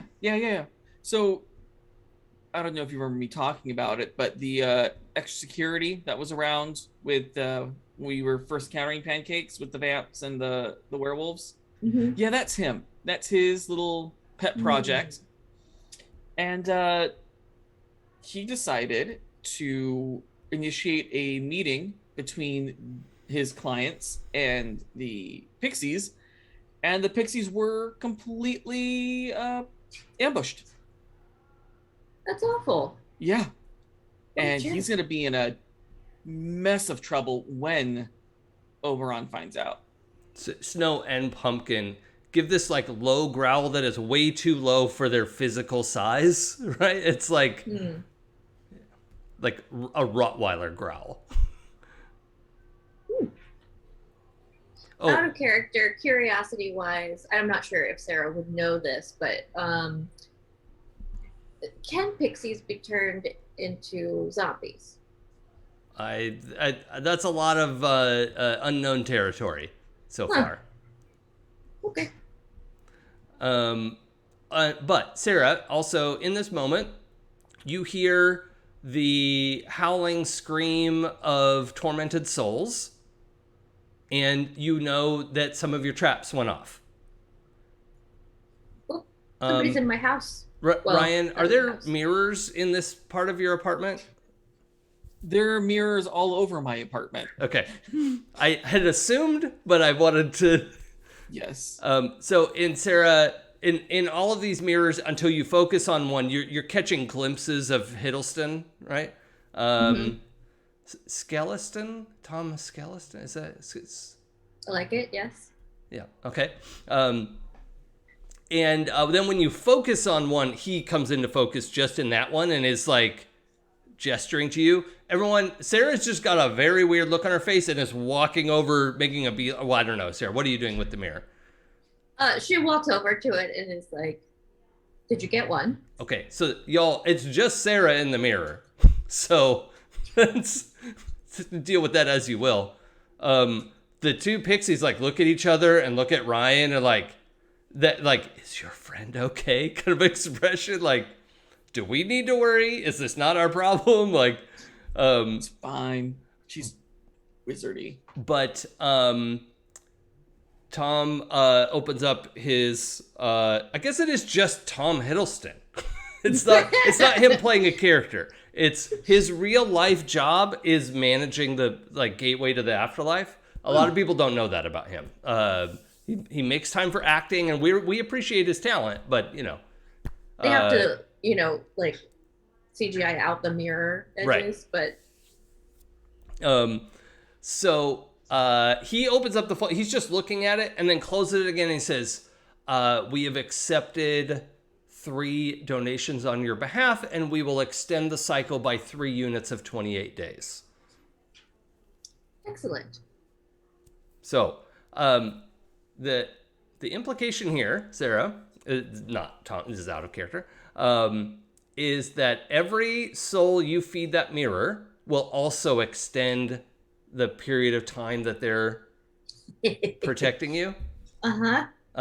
So that wasn't really like expressly put in the deal, but it now occurs to you that like it's something like like fish don't explain what being wet feels like, right? Like they're just in the water, right? As you like, oh, this is like just an inherent component of like dealing with the afterlife is like, yeah, this is still a transaction for them.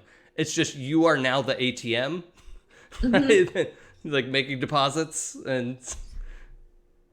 Okay, gotta feed the mirror. Got it. and then he just looks up to see like, is there anything else or? Can you tell me their names, please?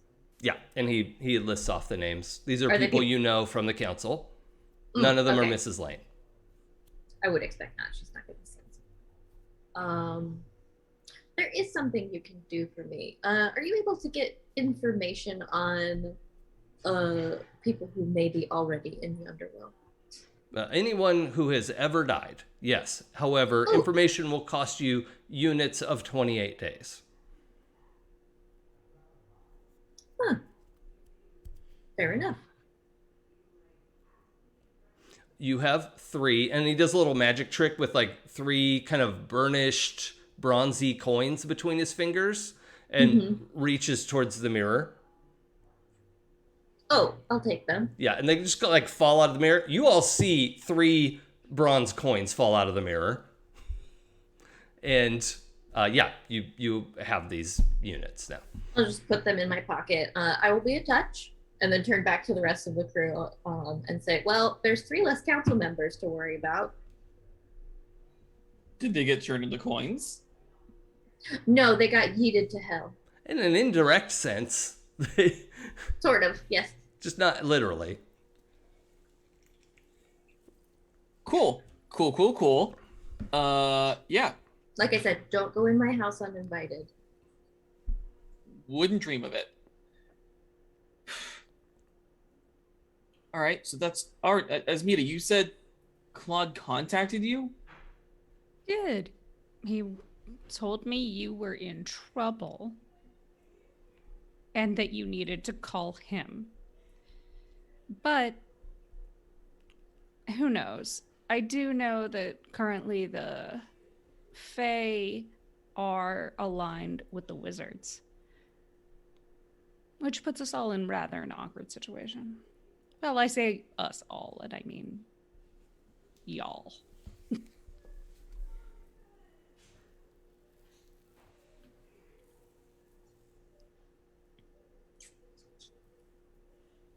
They are the wizards. Pumpkin clears her throat. Like, not interrupting Asmita, but like wants to speak when Asmita is done. Yes. Not the pixies. Not the pixies. The pixies are not working with the wizards. And in fact, we would like to get one over on them if we can contribute to this. No. We would like to get one on over those. What's like the opposite of verdant? Just like industrial. Mundane. Yeah, those mundane, oily fuckers is the words coming out of this adorable, beautiful pixie. Well, I do have a piece of information that would shake this alliance, because I believe that it may have been entered into in bad faith upon the wizard's part. That sounds Explain. about right. They believe, from what my contact told me, that there is about to be a horde of undead descending upon the city. The pixies Sarah. are baffled. Sarah And- looks like, is it me?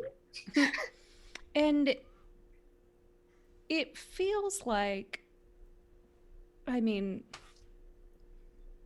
not to mince words, that they have completely neglected to say that Mrs. Lane has been knowingly keeping a horde of undead in her apartment.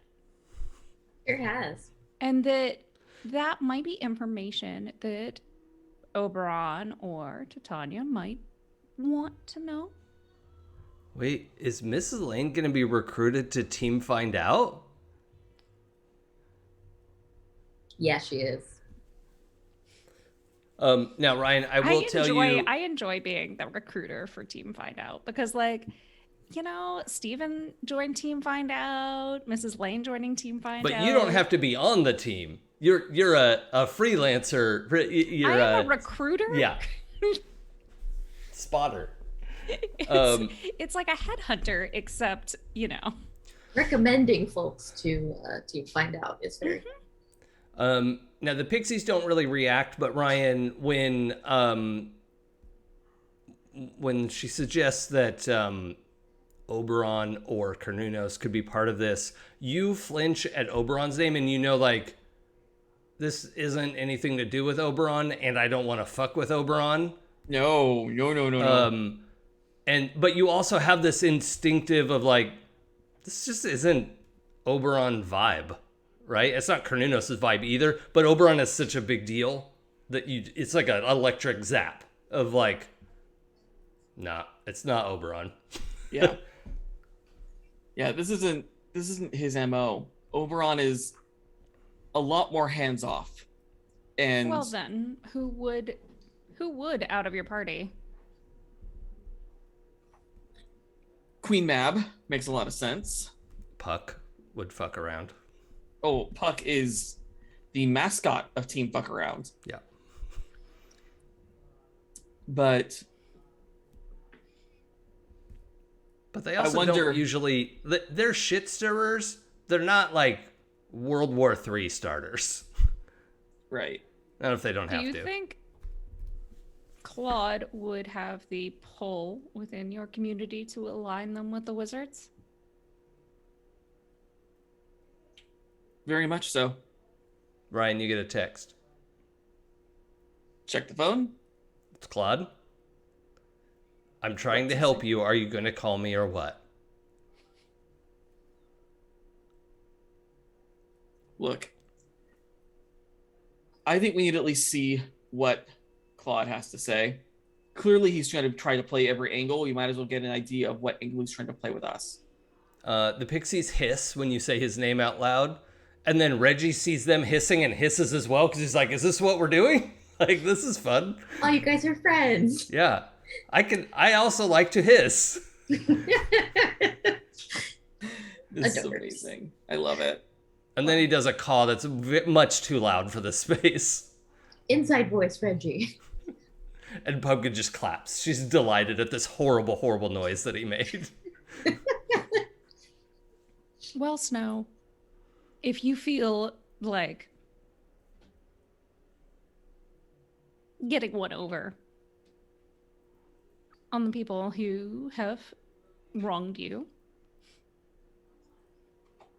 that information would be good to disseminate amongst those who believe that the wizards are their friends. And Snow and Pumpkin both kind of look at you like, I don't totally understand. What do you want? If you want to get what you want, go tell everyone you know and everyone that they know and everyone that they know ad nauseum that the wizards are trying to recruit the Fae into a fight of Han false pretenses. That they're big, fat, liar, McFaces. Snow just looks at Pumpkin, and they exchange a look, and then Pumpkin looks at you, Esmita, and says, hey, do you know the human term, don't shoot the messenger? I've heard it. That's our term. We invented it. I don't want to be the one to tell Oberon that Claude is, as you say, fucking around. You don't need to tell Oberon. Oh. You could just spread the word amongst your friends as a friendly warning. Okay. And, I mean, we all know that when the pixies are the most connected of all the Fae. Obviously, because we're the best at what we do. Like. So I'm sure that with the right amount of, shit-stirring, really.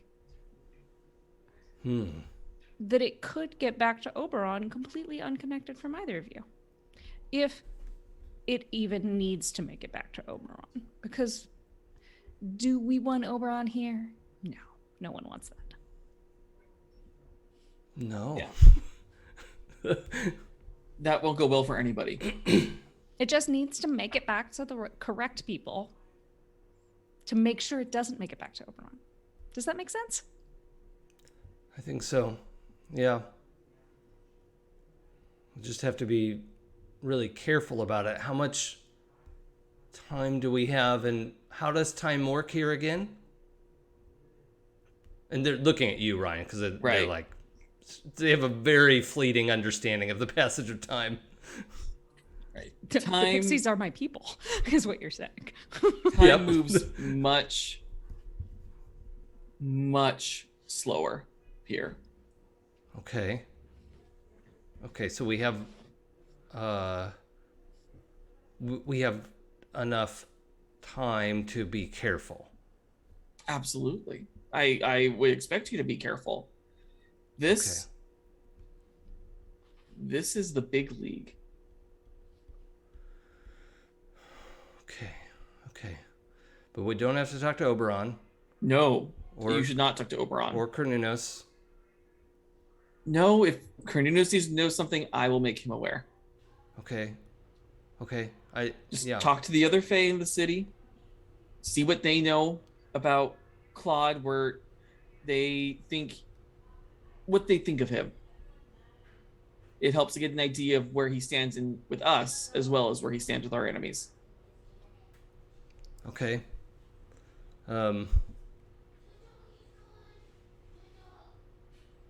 Okay.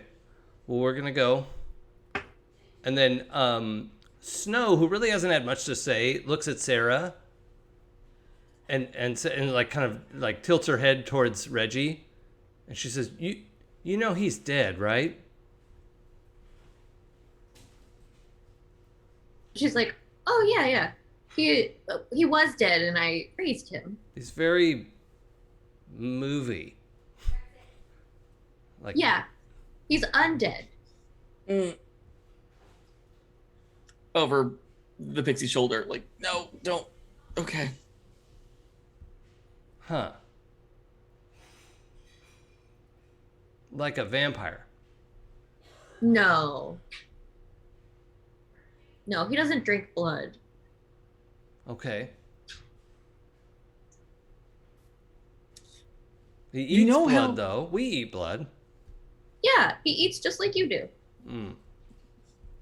You know how in some of the Fae courts they have objects that move around, chairs that walk around, and looking glasses and Yes. wine glasses that The palpable relief of like, oh, this is an animate object is Right. like the understanding, like this is, they just wanted a way to rectify the like cognitive dissonance because undead is bad.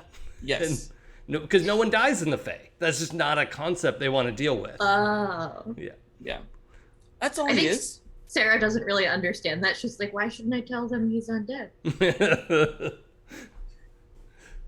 That's all he is. He's just an animate object. Right. Okay. All right. Can we have him? That would be, well, he belongs to Sarah, so that would be something you need to discuss with Sarah. How much? They look at it's mostly Snow talking, and like Pumpkin's a little like, what is happening right now? But is also fine with it, like whatever. Let's talk about it after. Can we talk about it later? I'll need to think about it. Okay. All right, let's go. And they probably, let's see. What's a good Fae port? Fae also use mirrors, right? Reflective surfaces. Yeah. Also, rings of mushrooms, and it'd be difficult to do that more in a home, but the park is right there. Oh, yeah. Okay. So, yeah, they just fly out the balcony and disappear. Yeah, so word of advice, don't mention the undead around the Fae. It's not great. They have a hard time understanding it, and a lot of times seek to destroy it. So let's just kind of keep our undead elements on the DL. That's going to be difficult. Oh. Okay. Duly noted. I will come up with a euphemism. Hold on 1 second. I need to talk to the mirror again. Edgit Okay. walks over to the mirror, like, knocks on it. Okay, so it occurs to you, Sarah, that you don't know of a way to summon Tom Skeliston. But if you want to try to let it out, we could see what happens. Sure. Let's try. Why not? Like, if you were at the mirror in your apartment, yeah, no roll. Yeah. Right? Not Easy super peasy. comfy going back there right this second. Why? Although, it did eat a bunch of people already. Maybe there's not more hanging out outside of it. I don't know. Let's just do magic in Ryan's apartment. Ryan, how do you feel about this?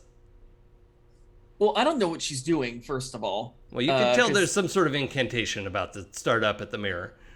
Oh, I'm fascinated. Okay. If for no other reason, I want to know what she's doing to my mirror, because if it's something cool, I want to learn how to do it myself. Okay.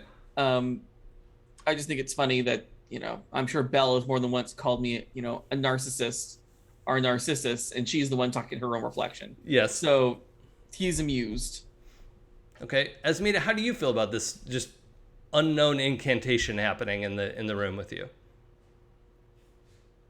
Well, I mean, I am on my guard a little bit. It feels like there's a lot moving here that Okay. has no. What do you imagine your like link with Steven is? Are you just two independent people and he has to do what you say? Do you have a sensor? Is there any sort of combination? I feel like Fritra left kind of a impression of him in the back of my mind. Kind of like Don't a particularly appreciate emotional level kind of thing. Yeah, it's kind of like a okay, he is over there, and he is whatever the dominant emotion that he is currently feeling is. Okay. But it's like I can't read his mind specifically, Right, but there is okay. definitely like a sense. Yeah, I like that. So you pick up this hunger from him, not literal, but like the fact that someone's casting a spell right now and he like gets his notebook out and he's like trying to take notes about what's happening. Is he allowed to have a phone? Sure.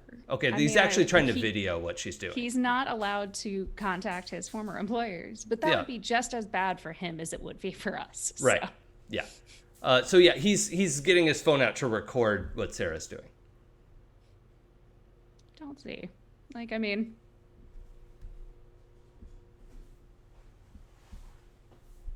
I think I'm probably too focused on what I'm doing to notice that.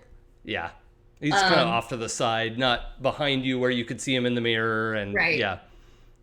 So I got a doubles and I got a 10. Oh, nice. Okay, we'll take a thread. And you. I think I added, did I do this? Maybe it was threads. Yes. I added it as a command in the chat. I love it. This is a dumb joke. So you got a 10 total? Yeah. Okay, and you want to create this magical effect, create a link, and you do manage to, and you're realizing this is only because you got a 10 plus, and you get a fairly annoyed looking skeleton stepping up to the mirror. We don't owe you any coins right now. What is it? No, you do not. I have come to cash in a coin for some information. You don't need the mirror. You can tell the coin what you want. Oh. That could have been explained, and then I wouldn't have had to bother you. For example, what do you want? And I'm gonna ask him for the location and status in the underworld of Mrs. Lane's wife. Yes. And so he sort of walks you through telling the coin that, and it unfolds in a sort of creamy vellum document with gold foil writing on it, and there's an incantation for you to be able to connect with her, and which you can only do because you now know exactly where she is in the afterlife, and can like connect that spell. Fantastic. Excellent. That was quite simple. Thank you for your assistance. Indeed. And he just turns away. I wish I could do a Tom Hiddleston impression. Did you see Tom Hiddleston doing an Owen Wilson impression? So good. I'm so upset they didn't bother to do that at all during. I know.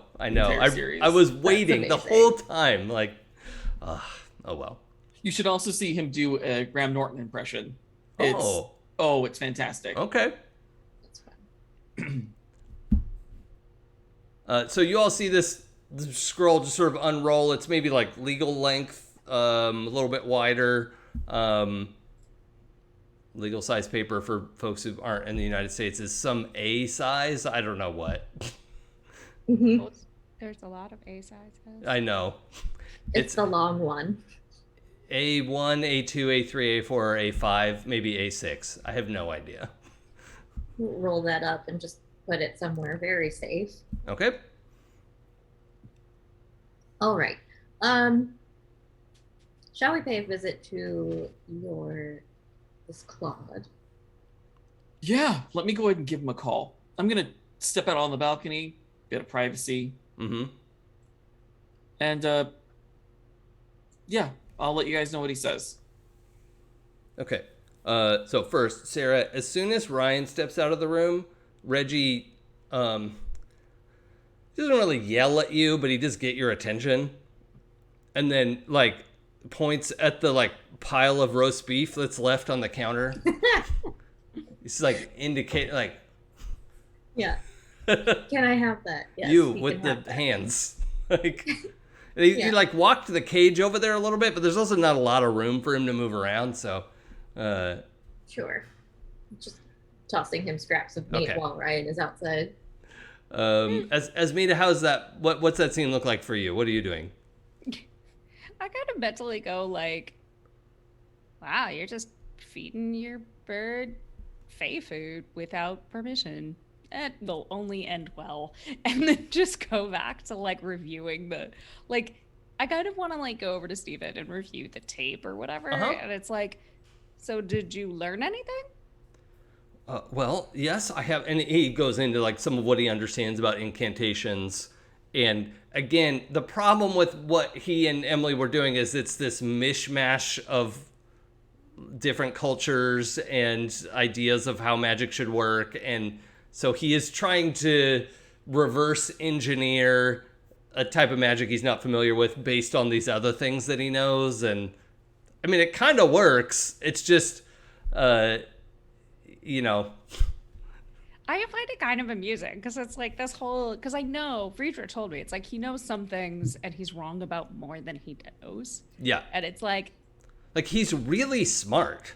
That's what you're picking up on is like he's like genius level intelligence. He's also just an asshole. So, like, I mean, Steven is firmly on Team Find Out at this point. Yep. Like, so if he wants to fuck around with shit he doesn't understand more. Okay. So, out of the balcony, Ryan, you call and I think it even he picks up on the half ring on the immediately. You're like, wow, desperate much? I'm going to call him out on that. I'm going to straight up say, I didn't know you were that desperate for me.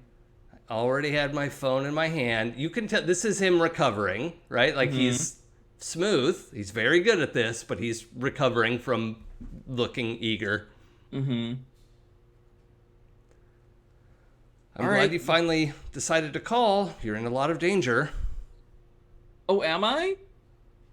Yes? Do you have any idea what's about to go down in this city?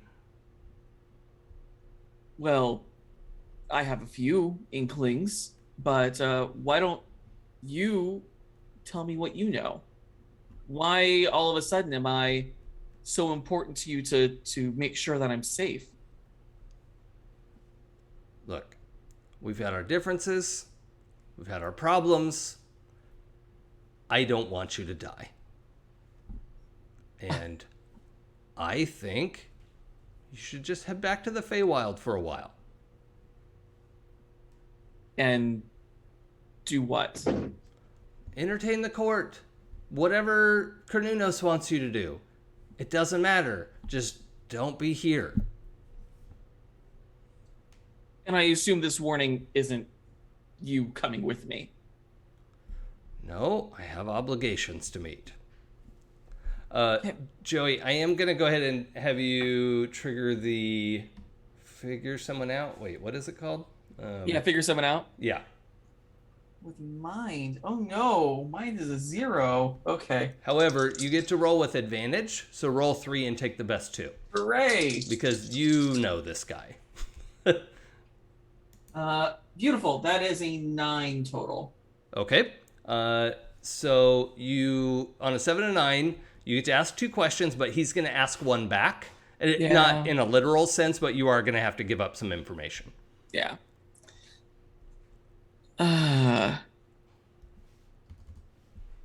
What is he trying? No, let's try that again. What is he hoping to get from me being out of the picture? To have the blame shifted.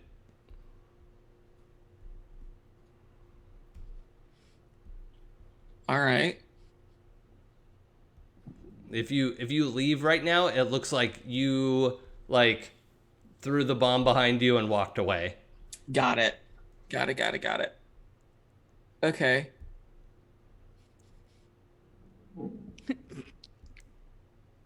Pikachu shocked face. Right. Okay.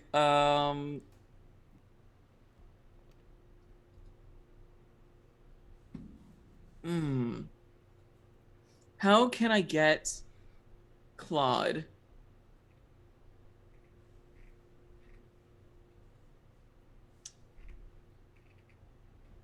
Yeah, how can I get... Oh. Who's pulling Claude's strings? I want to know that for sure. The High Council of Wizards. Aha. Okay. Beautiful. And I'm going to need you to reveal in this conversation, how could Claude put you in his debt?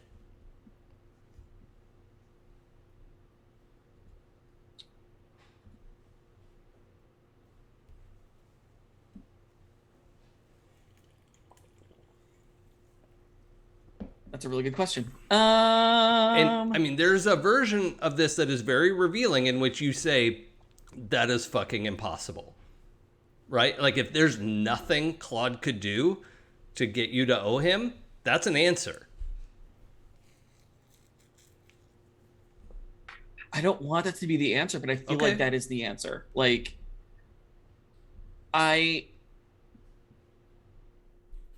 because even though I still harbor feelings for him, I know that this is a terrible, terrible thing. And anything that he is planning to do is no way going to benefit me whatsoever. Yep. Yeah, I hate that that's the answer because it feels like such a roadblock answer, but I don't. No. It's not, because that gives him information, right? Okay. Like, he's now knows that you are not pliable to him, which is maybe something you would have wanted to perpetuate. It's like, oh no, no, you could, yeah. Yeah, that's fair. Okay, so let's see. So back to the in-character part of this. Mm-hmm. He says, If you don't want to go back to the court, at least just leave town for a while. You don't want to get mixed up in what's about to happen. You mean like last time? You know, that's not what I wanted to have happen. Oh, I see. So the contingency plan you put into place to make me look like the bad guy wasn't something that you wanted to happen. It wasn't plan A. Oh, that makes me feel really, really good, Claude. It just warms the cockles of my heart. Are you home right now? Let me send you a car. We'll get you out of town. Yeah, I don't really feel the need to take a vacation, but maybe it's you who should take a step out of town. I'd hate for things to get too heated for you and your new friends. And I've seen what they can do when things don't go their way. And I'm sure the court would be very, very interested to find out who you've been associating with. All right, we just landed in threat land. Uh-huh. So we're gonna roll persuaded NPC with heart, unless you use something else. Nope, heart is what I got. With seduction, promises, or threats. That's an 11 on the die. Hey, all right. The good rolls are coming in right on time today. Right? Thank God. Yeah. And then 2 hearts, that's a 13 total. Okay. So, on a hit, they see your point, do as you ask. On a 7 and 9, they would counter something. But here's what it means in this context, right? You're saying, why don't you take a break?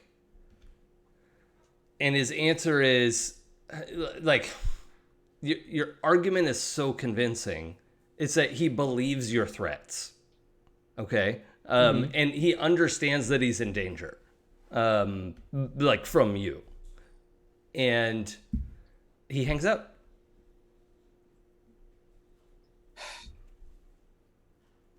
And you're not sure, but, like, sounds like screeching tires. Like, it's not that close, and you're in the middle of the city. It's probably nothing.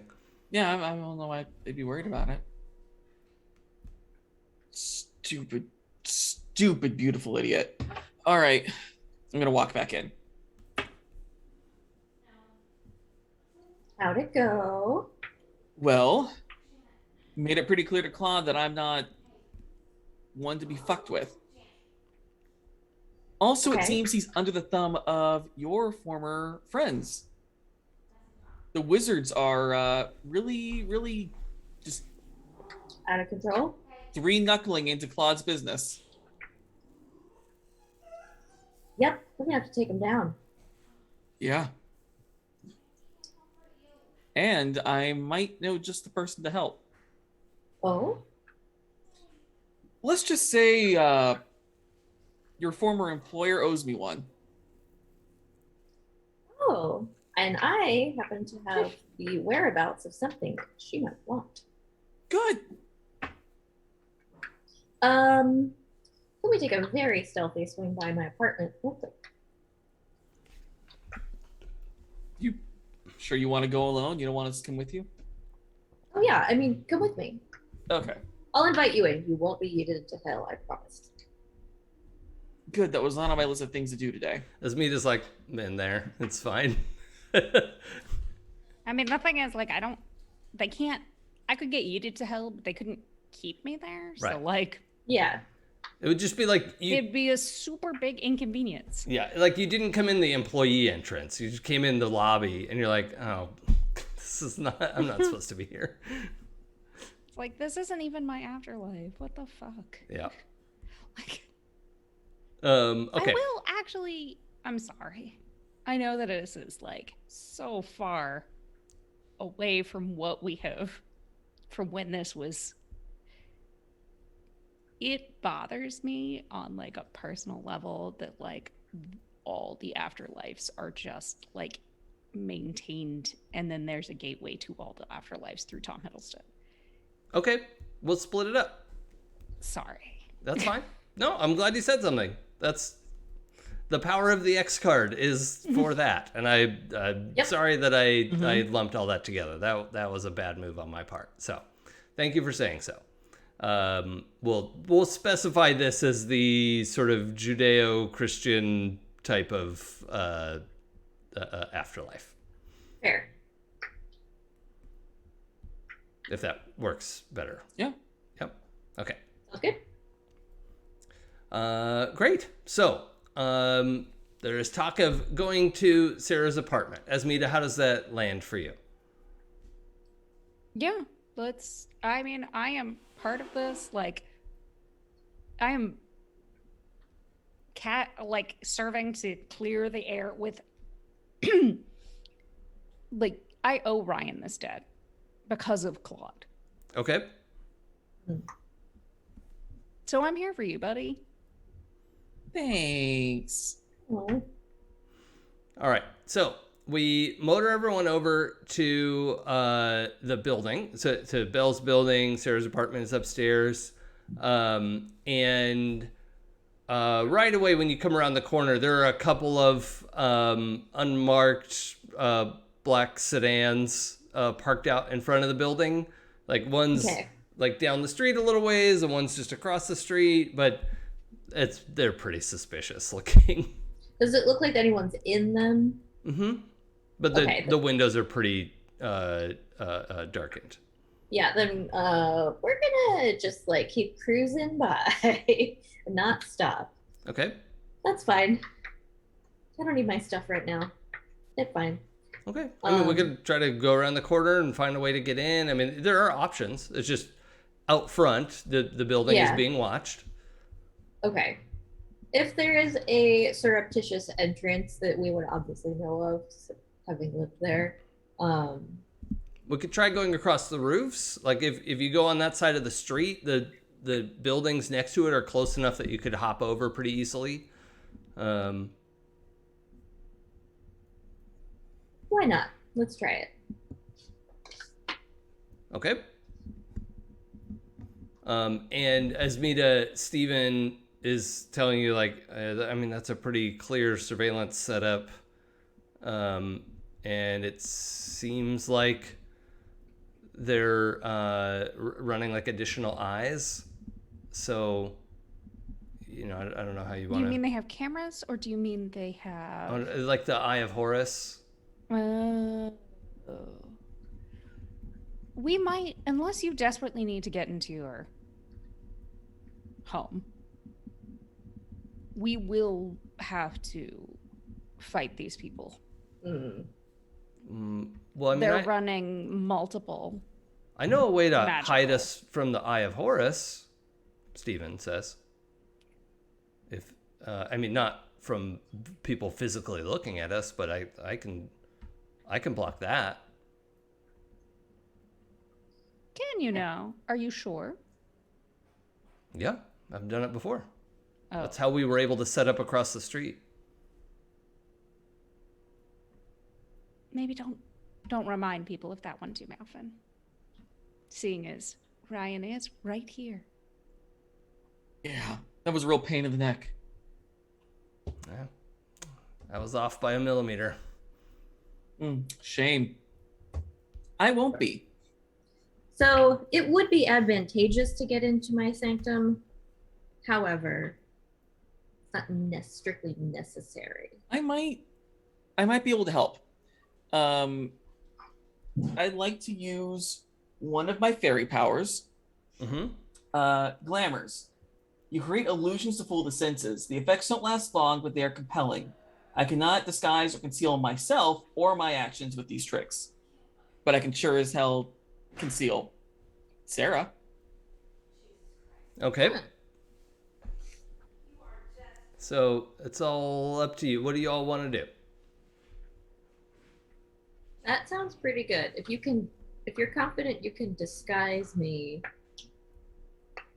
so I can sneak in.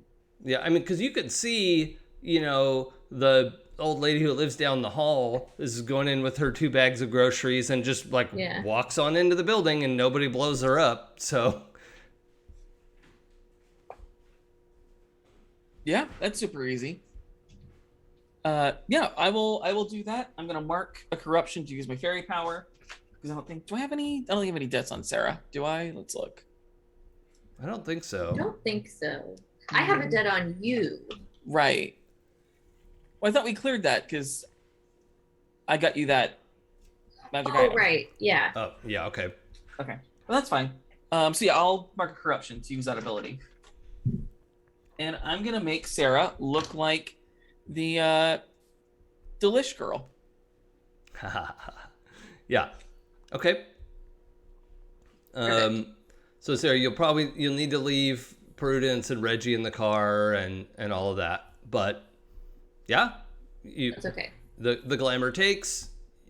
Steven does the like whatever he like shows you the incantation first, and actually you're like, well, actually I could probably do that now. But it's the type of thing you can only cast it on someone else. So he and Emily probably cast it on each other, right? So that's the benefit of working together like that. But anyway, he casts it on Gotcha. you, and so you're also blocked from like clairvoyance kind of thing. Perfect. And then the glamour is on, and you step out of the car. Cool. I am going to casually stroll up to the building and go into my apartment. Yep. Is Sarah nervous?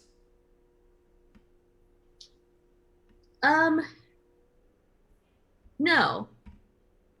Okay. She is, because she has pretty high confidence in magic in general, I think, Yeah, that's after her fair. experiences, and yeah, so she's feeling pretty confident about what she's doing. Nope, I like that. Okay, so yeah, you head on up. You get to the hallway, and the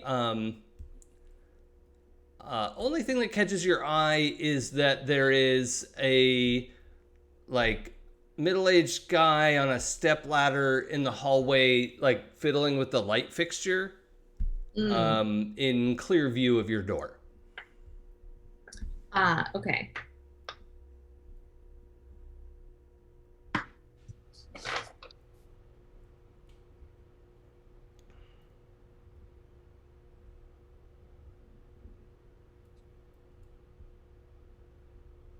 Um, I think what's around him? Is he near like a window or some stairs or anything?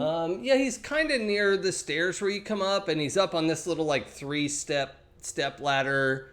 He's sort of got this light fixture half off. I mean, it's pretty clear he's not actually working on it. Gotcha.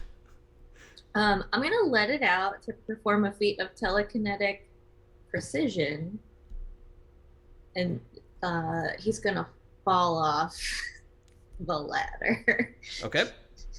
That's what I would like to I like have that. happen.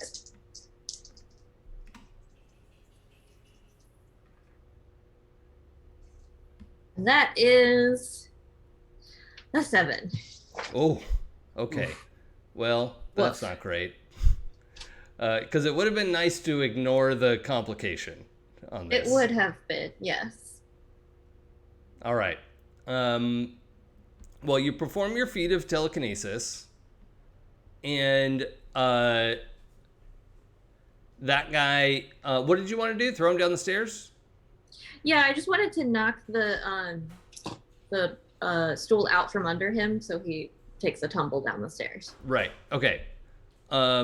So the downside is he is going to, right? But the step ladder sort of half tips, and then he like drops and like crunches onto a knee. It's this real ugly sound, and then he just goes, "She's here," and then like tumbles down the stairs. Ah, crap. Okay.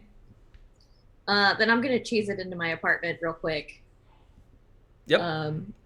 And try and very quickly do the thing I wanted to do, Okay. which is I'm gonna go into my sanctum to work on something, which is one of my sanctum uses. And the thing I want to work on is summoning Mrs. Lane's wife's spirit into the mystical prison I put in my apartment. Okay. Yep. Got I'm a it. bad person. I don't think that's going to be super difficult. Does that want you to roll something with it? It doesn't. It just says the MC will tell you, sure, no problem, but, right. and then choose 1 to 4 of the following options. Yep. Okay, so you've built a bunch of things. You used your advances to get that. I'm going to add, you're going to require the services of a coin, right? You have the one coin gave you the like summoning scroll and like her true name, right? Is part of that. But then to empower it, you need one more to actually summon her into the container. And just, it's a 6 minus isn't going to mean it fails. It just means there's going to be complication, like extreme complication. So also go ahead and roll spirit for me.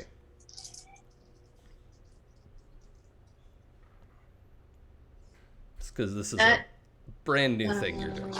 8. Okay, great. So you don't get trapped in there with her. Yay.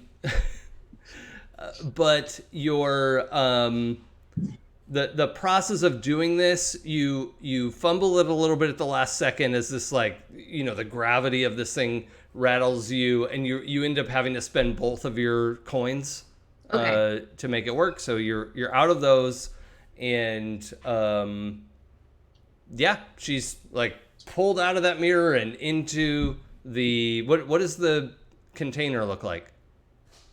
I think it looks like it's a puzzle box, like from Hellraiser. Sure, yeah. I love it.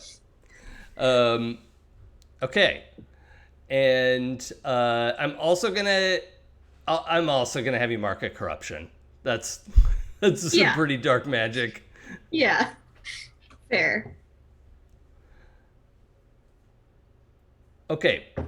Out on the street, 8 people pile out of these 2 cars and are getting ready to run up into the building.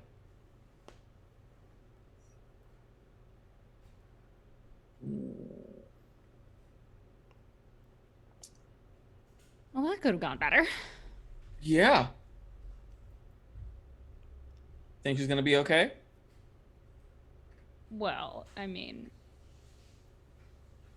considering anyone who goes into her apartment uninvited gets cast into hell, I think she'll be fine. But really, like, do you think any of these guys could give us a lead on Claude? You make a good point. Their lackeys are more likely to talk. They have less to gain. And everything to lose.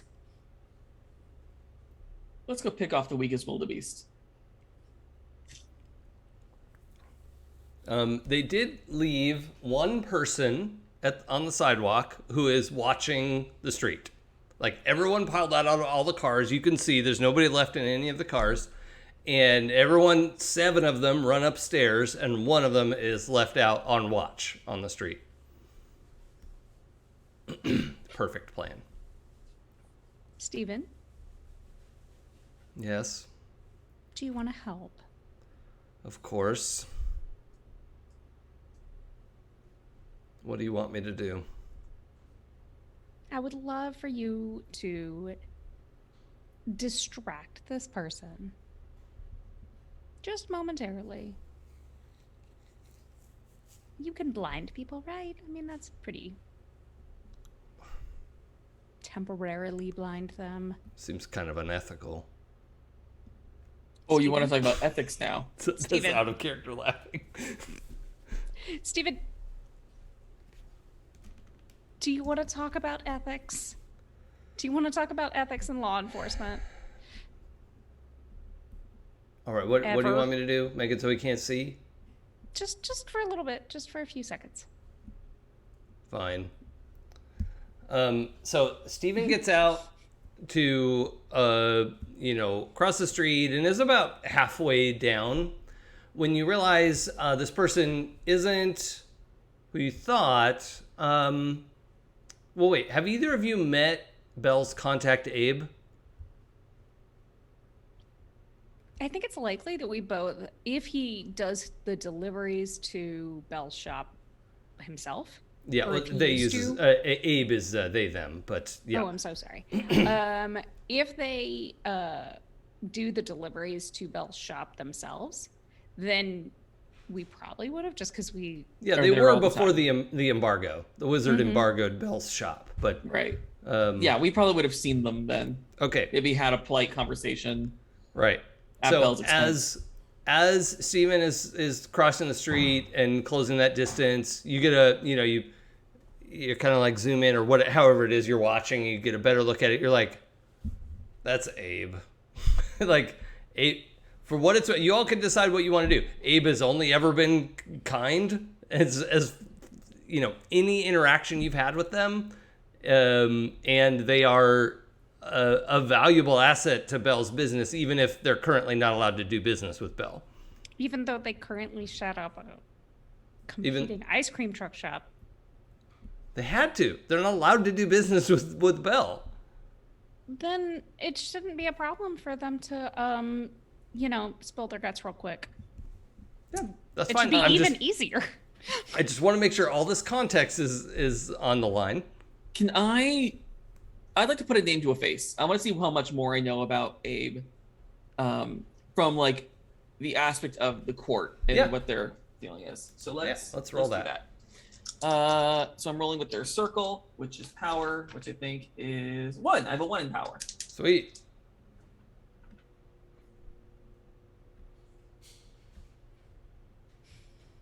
That's a 4 total. Oh, nice. For putting a name to a face? Yeah. However, that does give me my last box checked, so I get to take a advancement. Okay. I'll figure that out in a minute. But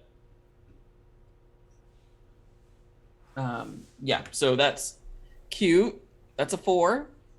Yeah, you finally put 2 and 2 together, and you realize, like when you were first getting separated from Claude in this town, and all that mess was filtering out, and Belle had helped you a bunch, Asmita helped you a bunch getting out of that problem.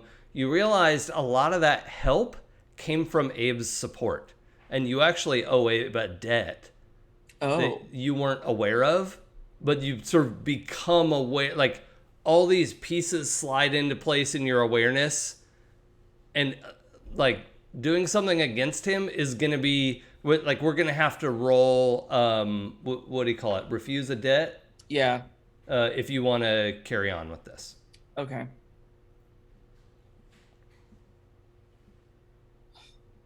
Look, I mean, it's Abe. Maybe we can just talk to them. Maybe we don't need to do them harm. I'm sure that Abe didn't want to stop working with Belle. It's just what they had to do. Yes,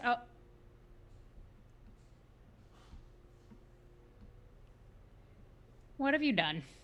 What did you do? I didn't do anything. I'm just saying they may not be our enemy. They might just be, on the wrong side due to circumstances outside of their control. I'm sure if we talk to them, maybe they're more willing to give us information. Fine.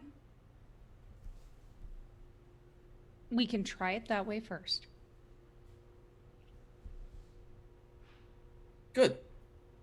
I think this is a good idea. I don't want to turn out like Claude. I don't want to stab people in the back who don't deserve it. So Asmita, when you change your mind, Steven can sense it, but he doesn't know what it means or what he's supposed to do. So he misses a half step and then stops and pretends to look at his watch and looks over at the car that you two are in. He doesn't know what to do.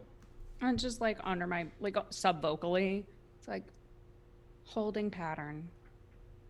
Stand by. lights a cigarette. Smoking will kill you. He's gross. And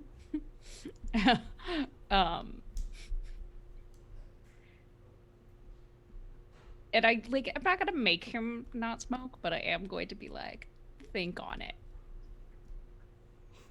Hard. Okay. He feels bad about it. Fine, good enough for now. You know, a part of breaking a nicotine addiction is You have to want to. replacing positive associations with negative associations. Yep. Okay, so you two hop out of the car? Mm-hmm. Okay. When you get close enough and Abe is able to recognize you, they like kind of give you the low side with the hand, like I can't talk to you right now. Just like keep walking, right? They're trying to like get you out of trouble because they haven't put together why you're here, right? So they're like, no, don't come in here right now, and they're trying to be super nice, actually. Oh, Abe. You can be such a good friend. Kind of.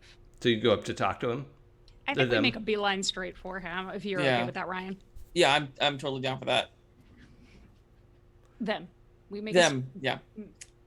But yeah, I'm totally down for that. So let's just try talking to them. Maybe it won't be that bad. Maybe they're looking for help to get out of the situation they accidentally got themselves in. Hey, you really can't be here right now. This is not a good time. You got to take off. Belle's not here. No one's here. You got to get going.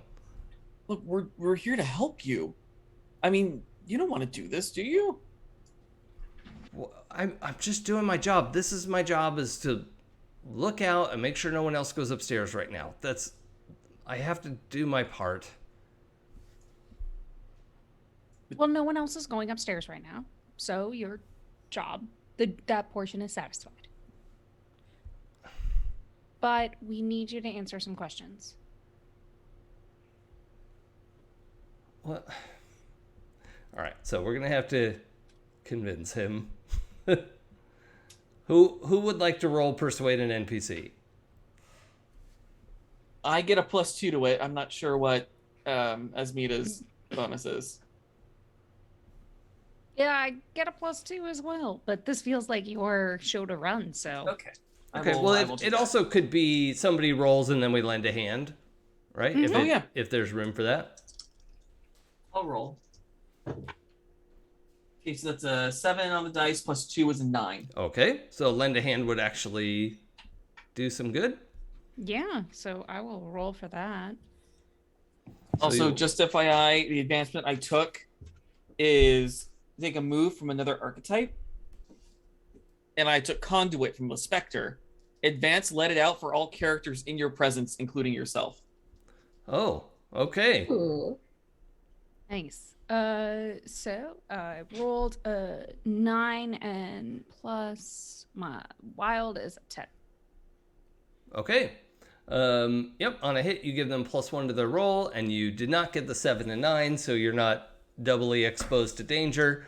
Yeah, Abe cracks and is still like keeping a lookout, but says, "Oh, okay. What do you need to know? We gotta make this quick."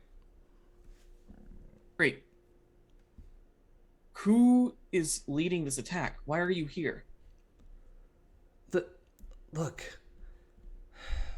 A rogue mage is just being taken in. It's wizards taking care of wizard business. There's no one else is in the crossfire right now. So no one is making her persona non grata. No one is putting a mark out on her. Why would you say her? You said her. No, I said a wizard.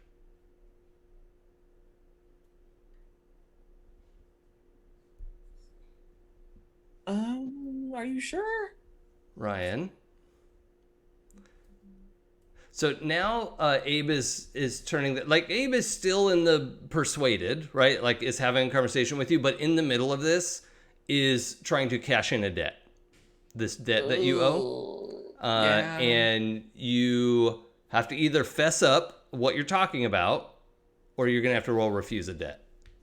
Okay. Well, how are we for time, everybody? I know we're over. I'm okay. Okay for a bit longer.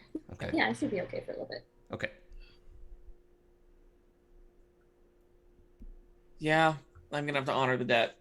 Okay. So what do you tell him? Look. Something big is going down, all right? And we're all friends of Belle's, right? Do you trust Belle's judgment? Yeah, but I'm not supposed to do any business with him right now. And whose fault is that? Well, fucking Bells. Look. Do you know what he's been up to? He invaded the constellation. All right, he didn't invade the constellation. What do you know about it? I'm friends of Belle's. He told me what happened. We're gonna let that lie slide. Okay. What? He told me what happened. I was also there. Yeah. No, that's fine. That's why I'm letting it go. Is that was close enough? Look. This wizard is also a friend of Belle's. We're just trying to do what's right for the city. Oh no. Is it the bartender? Yeah. Oh, fuck me. Maybe later, but can we focus? Wait, really? What? Oh, can we focus? Focus.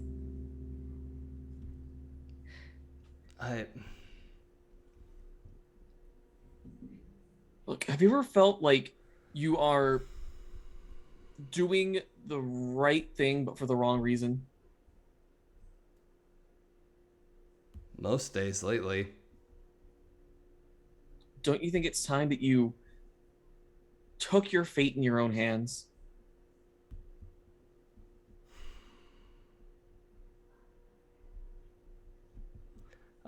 And so Abe is reaching for a brooch that you realize, like, it looks like some sort of communication. It's not electronic, right? But it's like a magical sigil brooch thing that they're reaching for that. Of like, and they've gone like, yes, hang on. And so are you gonna let them grab that?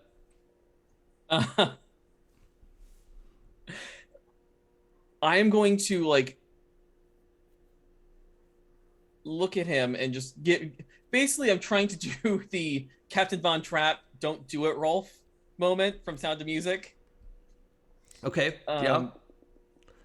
So Esmita? Yeah. I think I'm gonna reach my hand out to touch theirs before, like, just think long and hard about who honors and who doesn't your trust and your allegiance, and take my hand off of theirs. Yeah. Abe nods and then touches the brooch. We have vampire sign coming up the street. I think they have backup. There's a lot of them. And then whoever's in charge, you can hear, like, it's like, you can hear it for some reason. I don't know why. Calls a retreat.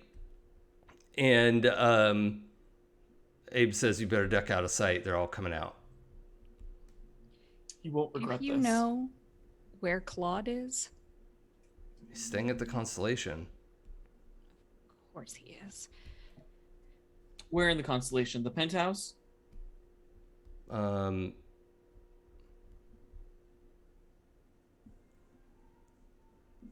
No, 6th floor, room 66.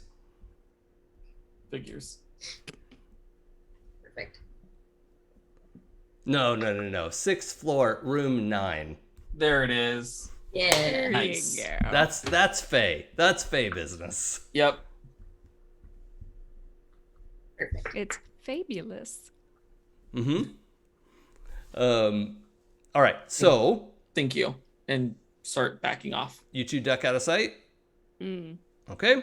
What do you want And I- Steven to do? I was like, get Steven. Okay. And Sarah, did you want Prudence to stay in the car Yeah. for all this time? Okay, that's fine. With Reggie. Yep. Yep, she's doing what she's supposed to do. She's also like stressed out about her seats. So, Fair. yeah, you duck out of the way. Abe, like when they come down, like no, I saw there's a whole caravan. Like we got to get going. There, so everyone comes running out of there, and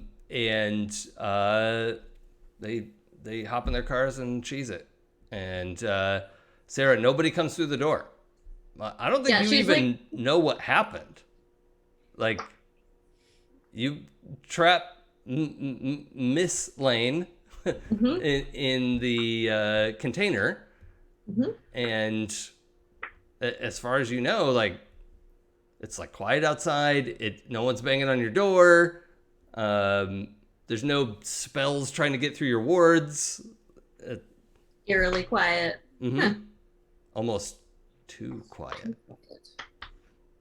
I'm gonna text Ryan and Asmita and just say, what's going on out there?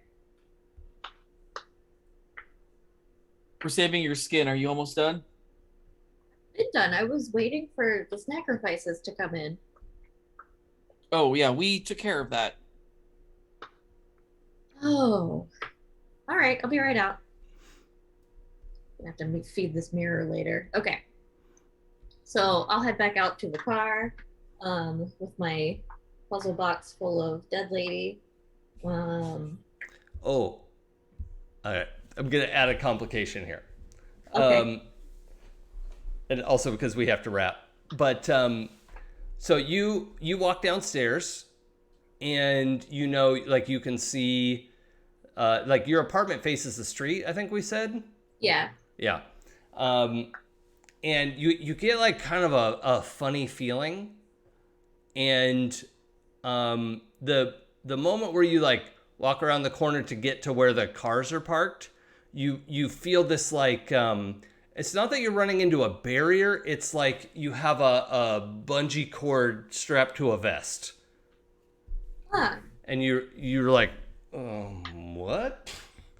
And It's the child harness. yeah. It's like that. And with a little experimentation, you could tell like as soon as you go out of sight of your apartment, it pulls you back. So I like physically can't leave. Yeah. You can walk around the street and walk around your building and all of that, but you can't even like go to the alley behind the building because you can't see your apartment anymore. For some reason, walking through the building is fine. Okay. Do I know like what aspect of my apartment is attached to me?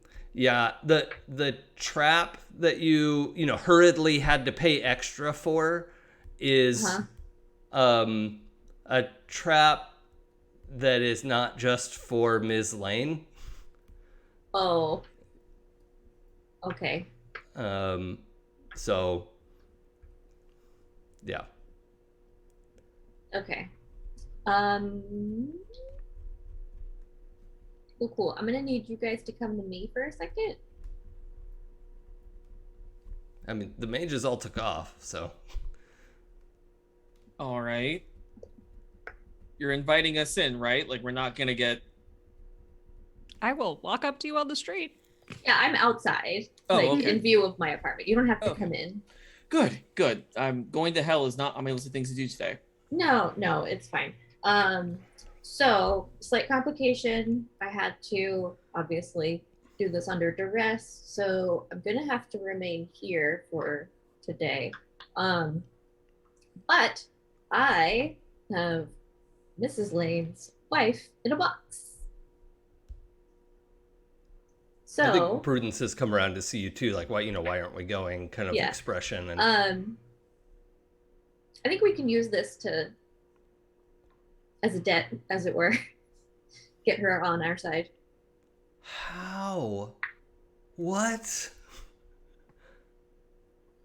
That's disturbing. You're really cool and kind of freaky, but Yeah, I'm here thanks. for it. Yeah. Um, yeah, I mean, when we were in there last time, she wants her to resurrect her spouses. So I'm just helping her by getting one of their souls from the underworld. Whoa. Maybe she can help us by reigning in the council. And you actually see Prudence's demeanor shift a little bit of like, not that she's, subservient or something, not something gross like that, but she's just like she was happy to work with you before, but now it's like, wow, this is like, she's like honored to be in your presence, that Awesome. sort of thing. Yeah, and Sarah's a little bit like impressed with herself, I think. She's like, oh, dang. So I don't know what you guys wanted to do as far as the plan, but I was gonna call Mrs. Lane and tell her to help us or else basically. I mean, I think if anybody's gonna be the one to set up that meeting, you're probably the best one to do it. Yeah. This is your house. So well, we know her room number and the hotel's phone number, so I'm just gonna call Mrs. Lane's house. Okay, I think that's a good place to game down for today.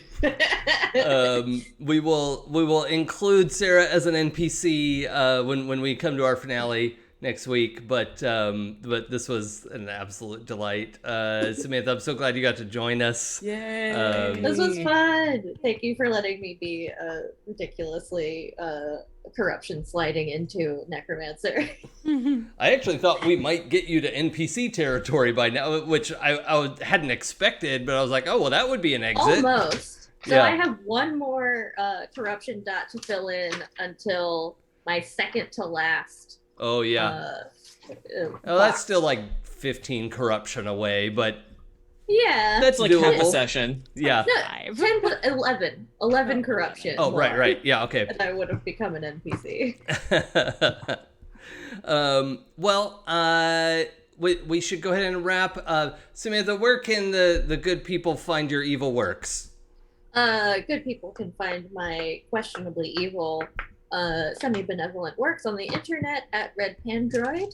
You can find me on Happy Jack's RPG, finishing up our Vampire 5e campaign, The Glittering Night, where I'm a definitely not evil Malkavian satanic nun. That doesn't add up.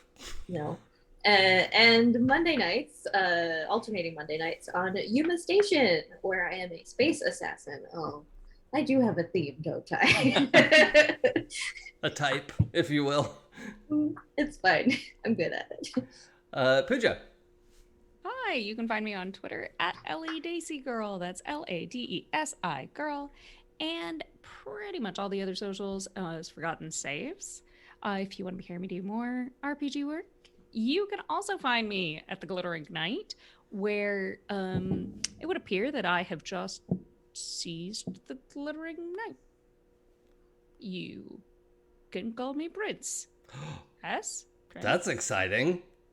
But so yeah, as we move to the conclusion there and install ourselves in power, I am also on the podcast 12-Sided Stories, where coming up, like right now we've got our Otherworld Seattle actual play going on, and there is a lot going on which there. has so my whole heart, because it's so Seattle in the 90s is my childhood. With all the things. Yep. And a ghost girlfriend. And then I'm actually coming up, we'll be GMing our Halloween special. Oh, awesome. That's going to be fun. What system are you going to GM in? Brindlewood Bay. Oh, right. Okay, I've read about that. Because I am nothing if not obsessed with Murder, She Wrote and Angela Lansbury. Yeah, it seems like it's good for that. Right on. And Joey. And me. Hey, everybody. I'm Joey. You can find me on all the socials at Feywild85, FEYWILDE, because I'm extra. And yeah, you can catch me.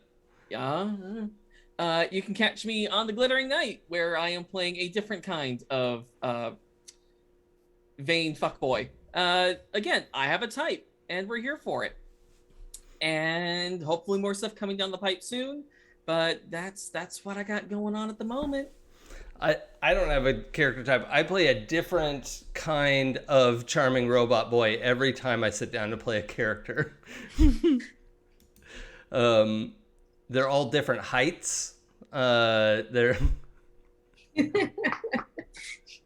all right. My name's Jason. The channel is It's Probably Okay. You can follow me on Twitch and Twitter at It's Probably Okay. I'm here Wednesdays and Friday, Saturday, Sunday. Our schedule is going to be shifting a little bit once Urban Shadows wraps up. Next week, we're going to be moving our TTRPG day to Sundays, Sunday early afternoon. And then my developer's diary is going to slide into Saturdays. So that's just a little bit of a change up. And I'm going to be running a Demigods campaign here. So we've got some new casts, some old casts. It's a little mix and match. So it's going to be fun. And then I'm also on Happy Jacks every other Monday with Yuma Station, which is coming to a close soon. And then I'm going to be running a game on Mondays at Happy Jacks. So that's a lot of fun stuff coming up. It's the time of change. It's fall. It's the autumn. The time for change. It's still 100 degrees. Right. I feel like many autumn degrees. should come with some kind of like temperature. I was so reduction. disappointed when I moved to California and my first Halloween, my pumpkins fucking melted. And I wasn't Did not know disappointed. that I was mad. possible. I was like, Did not know. what? I carved them like a week before Halloween, right? And then put them out on the porch. Naughty. Just disgusting. Rude.